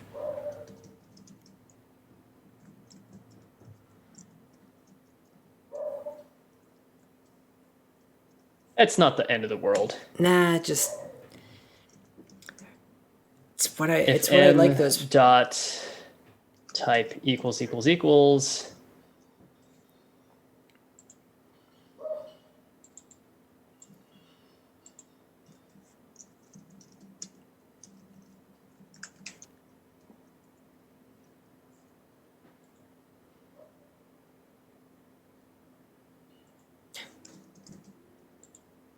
Now it's fine. Now it's happy.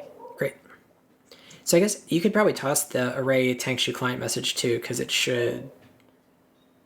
Well, This? you know what? That's asking. I was thinking you don't need to actually put that type annotation there, but Let's see.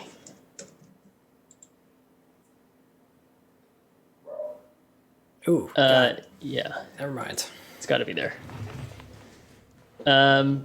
So here we're changing the orientation only if you shoot. We know that's a problem. Cooldown is no longer a factor. And then we do this stuff. Yeah. So the muzzle fire is interesting because I think it's going to cause redundant muzzle fire. Oh, because we're gonna be putting particle emitters. Every time we resimulate, right? Oh, that's a bummer. Or it's awesome. I don't know. What if the particle emitter became an entity? The emitter itself. We could do that. It's a lot of copying of state because those are going to always be dirty every frame, and there's tons of little things that are in the emitter, right? We could also, I guess we know never to copy. No, we'd sometimes have to copy them backwards. Cred. Yeah, never mind. Sim state owner is e.id. Muzzle flash.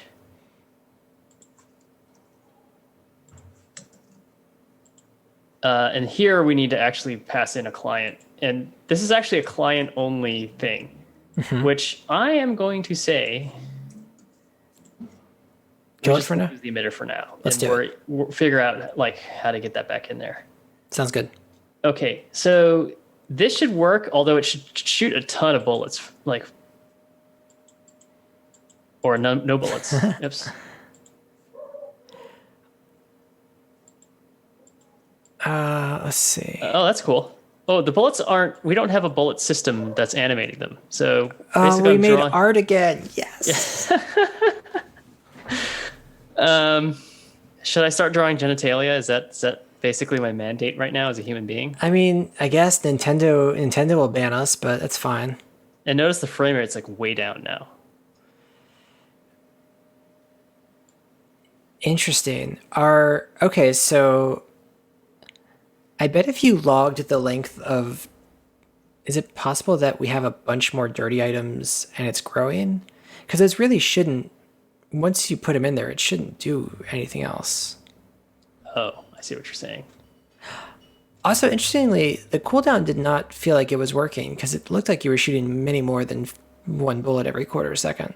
Well, the reason why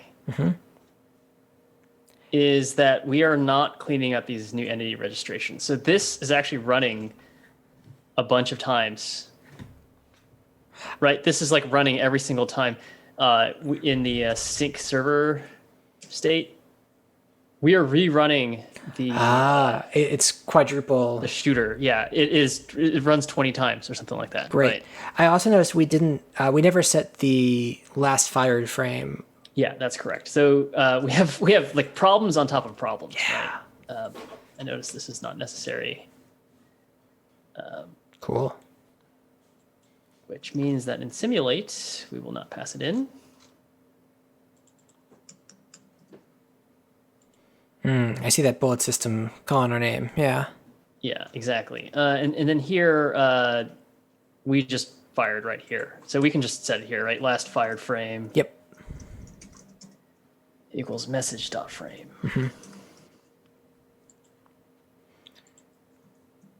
Oops. E dot shooter. Shorter. Shorter and shorter.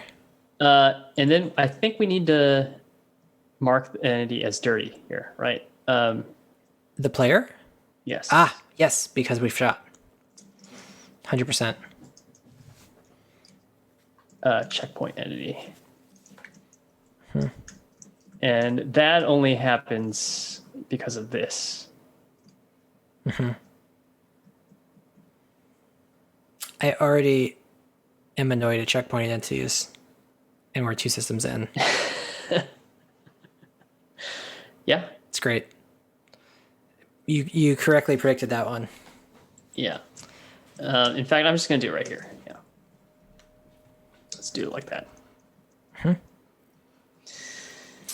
Okay, so Yes. we need to do the we need to unbirth the bullets.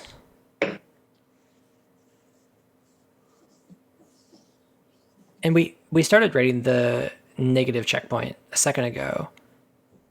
We did. Do you want to give that a shot? Or do you want it 5 minutes? You want to call it? I think we can do it. I believe in you. Oh, close others. What a great idea. Yeah, it's pretty good. Man, I gotta use that one more. Is it negative checkpoint or is it? It's like uncommitted entities.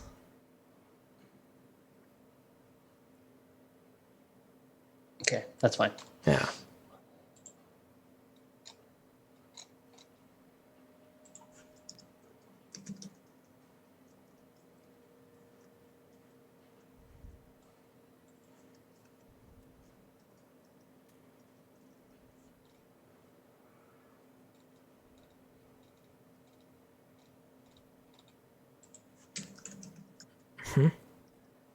Is it just IDs?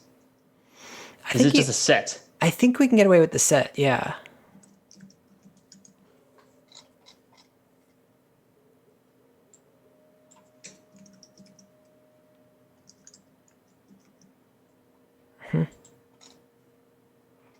Oh, and the constructor.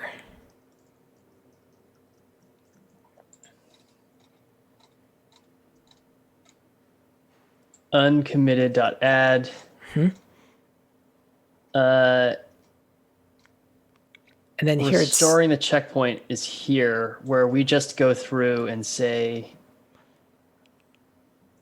we just iterate over uncommitted and delete this entity's ID. agreed. Is it possible for entities to not exist here? For entities to not exist. In, like, If we've unregistered oh no, it's them. fine. It'll just create them. It'll just create them, and that's what we want. Oh, yeah. How do we iterate over a set? That's a great question.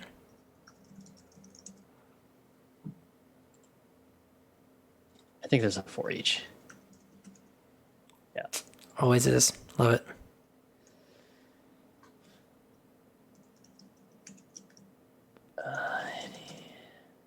So delete this dot entities. Like that. Yeah, I gotta say, delete is like quite possibly just the worst keyword in JavaScript. It's friggin' horrible. Like, oh my gosh. Although this is very Python-like, right? Python has all these like weird keywords for specific object types. That's why it's the worst keyword in JavaScript, because there's only delete and new. Yeah. And they don't do the same thing. Yeah. So this dot uncommitted equals new set, right? That's basically. Yep.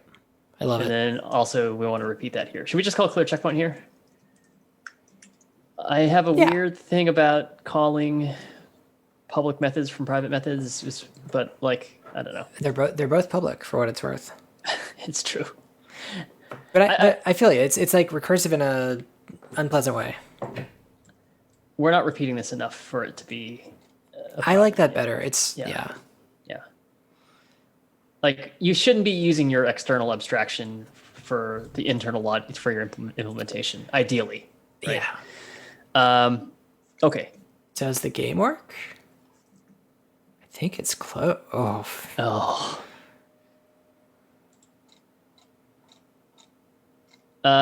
Is it that the initial registration needs to clear the checkpoint?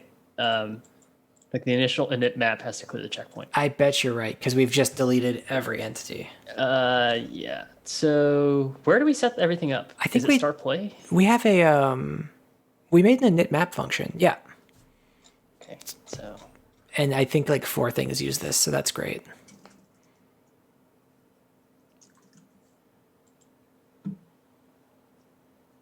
Hey.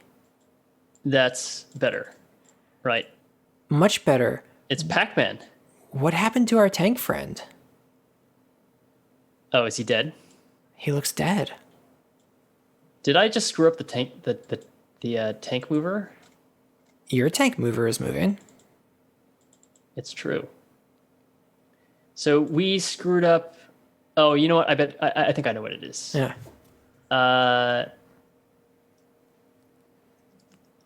Well, I don't know what it is.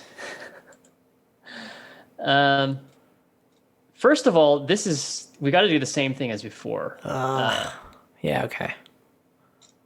Like we got to do this thing, which is fine. And then this is actually the tank move client message, player move. Player move. I like how we have the player move client message for the tank mover system and the tank shoot message for the shooter system. Yep. And this is a player move. Move player. We have tank shoot and move player. Oh, and it's the player move message that looks for the move player type. What is the issue here? Why are you complaining, bro? Oh, is it just not imported? Is it not exported? I thought you exported it. I thought I did too. Move player client message. I just typed it wrong. Oh, at least we did move player in the same direction twice. I'm like deeply grateful for us. Yeah. Okay. But you're right. Our tank guy isn't moving anymore. That means we're not processing the server state anymore, right? That's got to be it. Ah, fuck. Yeah. Check the console log real quick. I'm curious again if we've somehow dropped a... No. Client there we go. Bingo. Oh, and I did the thing where... It's gone, man. It's gone. It's gone. Just let it go. Yeah, it's dead. Oh, our whole system for limiting the player to is also not functioning. Oh yeah, we haven't playfield clamped. It's fine. It's fine. Okay, so Everything's good. Everything is good. Everything's good. You know what it is? The player input system. We don't have a simulated mouse, And so it's crashing the other game. It's Yeah. crashing the other game loop. It's amazing that it only crashes one of them, frankly. But like that's cool. It's It's a thing. maybe just put like a quick early return, like if not client.mouse, get out of here. Yeah, that's...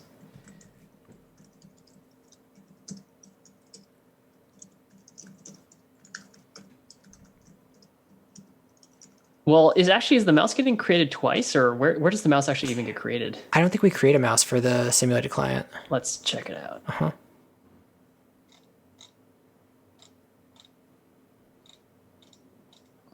Good. I'm glad that we didn't. Yeah. It doesn't deserve a mouse. As I recall, in main.tsx, we actually assigned mouse and keyboard to... Yes. I love that. Thinking ahead. Mm-hmm. What I don't like is Firefox being crashed right now. You've driven so far off the edge of the world that it can't even handle your position. It's going to do like, whoa, what's going on? It's like doing floating point overload right now. Did you just wrap back around into the game? Oh, jeez. This is fine. The game plays itself. It's fine. This, again, like, this is the new game. Now, I'm a big believer in, like, things being features and not bugs. Oh yeah. Yeah. But wait, can you refresh the game or is it totally gone? I think the entire Firefox process is refusing to heed me. So I can basically terminate Firefox at this point. Beautiful. Yeah. I mean, I don't know. I think it's probably a good stopping point, right now. Like, I wanted to see it work though. you want to see it work. Okay, let's just fix it. Let's You can open go a in different browser if you want Monitor to. Yeah. and literally let's blow this sucker away. We're gonna close all of Firefox here. That's reasonable. Ah, that one. That's the one. No, it's the same one. Oh. I want you to die. Firefox. Don't fight it. Don't fight it. Your Discord was surprisingly unhappy as well. I love just finding like weird stalled processes. Hello. Sorry. Nope. I'm just for some reason it has it has window affinity for some reason. And I don't know what that comes from. I'm not going to question it. I'm going to embrace it. This is the new Jeff 2.0. He's just rolling with it. I like that you're a multi-desktop user because for some reason, I think it's back. I think you fixed it, Dom. I'm thrilled. Oh, thank goodness. Actually, this is exactly what we expected. We're not getting like multiple entity spam anymore. Yeah, exactly. I think it's weird that our bullets are tiny dots. Oh, we did turn them into dots. We made them dots. They haven't been triangles in a long time. We just haven't shot anything It's in been weeks. It's been like a month since we could shoot the gun. Yeah. A game with tanks, but it's been very pacifist. Now it's kind of like we're spreading. What does this look like to you? It looks like the surface of a cupcake. Oh. You know the little like red sprinkles that they put on cupcakes? Yeah, this is a tactical cupcake decorating game now. Are those Jimmies? Those aren't Jimmies. They're like the sugar crystals. Sugar crystals. Yes. Yeah. What do you call those sugar crystals? Are they just sugar crystals? I don't have a word for it. I didn't have a word for Jimmies until very recently. I'm actually kind of ashamed to admit that I don't know what a Jimmy is. Oh, they're the long cylindrical chocolate sprinkles or rainbow. Jimmies. See, I thought you were actually like making a reference to drug paraphernalia or something like that. I thought perhaps I was just like super uncool. I'm like, what's a Jimmy? I think. Wait, Is that like a whippet? am I uncool? I don't know what a don't Jimmy know. is. I thought you put Jimmies on cupcakes. Let's leave it at that. There's the old term Jimmy hat, which refers to like a sexual prophylactic, a condom basically. Very British, yeah. Yeah. Is it British? It just sounds British. A Jimmy hat? Yeah. That's weird. I don't like that. Yeah, All right. I don't know. Maybe they're related. Like the cylindrical sprinkles are, through a warped imagination, somewhat phallic, right? Yep. So it maybe extends down to a we've microscopic discovered level. a common etymology here. I'm gonna put us back on the talking head screen. Ooh, there we are. Okay. Looking fancy. Yeah. You didn't want to see my Jimmy art anymore. I'm still watching it. It's Okay. still there. You just wanted to, because like you wanted to basically prevent the world from seeing my art. I'm really You're just trying to keep me down, Dom. I do hate art and all free expression, so I really need to crush any semblance of joy I see in the world. Yeah. Well, it's not that you hate all of it. It's just that you hate too much of it, and there was certainly too much being. There's a little too much right now. Yeah. There's too much. Though I like that you're drawing within the lines. You've sort of kept a nice orderly. I have sort of instinctively kept a square, which that's weird. That's weird. Where did that come from? Jeff, I don't Why? think you're a square, so. No. Well, no, I'm kind of a square. Come on.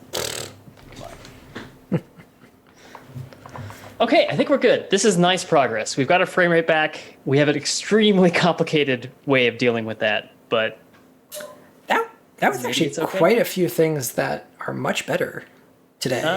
it is. Yeah. I'm very impressed, and I bet adding walls and making the bullets move is going to be fairly straightforward after Yeah. this. Yeah. We got to get the bullets moving, and then we got to get our particle emitters back. And figuring out where the particle emitter updates go is going to be fun. Particle emitters got me a little shook. I do not have a solid plan for that in my head, so Maybe they can be entities. I feel like actually our Maybe the fact that they exist can be entities, but the Yeah. actual shit in it is not part of the entity. Do you see what I'm saying? Or what if what if we just like let the wrong part, like if we predict incorrect particles, we just let them go? Yes, I agree with that completely. Yeah. The question is how do you deduplicate them? Because we're constantly replaying frames of input. How do you know that you've already done it, right? Yeah. Maybe you have a parent entity ID and the frame that they were created on, and Right. That entity gets to go and try to make its own emitter again for that frame, and it's like, no, we gotcha. Like, you're done. That would work. We're gonna try it. Oh boy. oh boy is right. Yeah. Oh boy is right. And you know what? There's an even larger version of the particle emitter problem, which is entities that create. I don't know. Maybe that's the only one. Maybe that's the only one. We'll see. I feel like Because it's the one piece of that's not deterministic, right? correct. Yeah. And I think we should lean into that. Like, we shouldn't try to make it deterministic because that sounds crazy making. Yeah, exactly. No, and that's good. I like the logical purity of that, where everything that's deterministic is nice and clean, and we will have a solution for it after a fashion, even if it doesn't perform well. Mm-hmm. But anything that's outside of that little neat little fence, we're going to have to kind of figure out a creative solution around that is imperfect, which we know. Happy Friday. Happy Friday. This is great. Yeah, time to go play a game or something. Yeah, happy RGB day. I don't know if that's happy. RBG Man. day? Yeah, I don't know if that's happy. Is it her birthday that we would memorialize, or is it her? I think you memorialize birthdays. Oh. Yeah. Well, maybe it's just an astonishing coincidence that it could be her birthday and the day of her passing at the same time. It is. It don't is know. astonishing. We're not going to look it up on Wikipedia right now. It's not. There's no more computers on the screen, so you can't. Yeah. It is astonishing. I am sad about it, but like sort of on a metaphysical level. Yeah. Anyway, right. happy Well, Friday. let's not try to think too far ahead into the future. Nah. We could implement a whole game in the next 40 days. I was gonna say that future is gonna rush towards us like an angry horse. So like, so let's not worry about it too much. Okay. Well, I'm with you there. Let's go play video games. All right. Goodbye, Twitch. See All ya. right.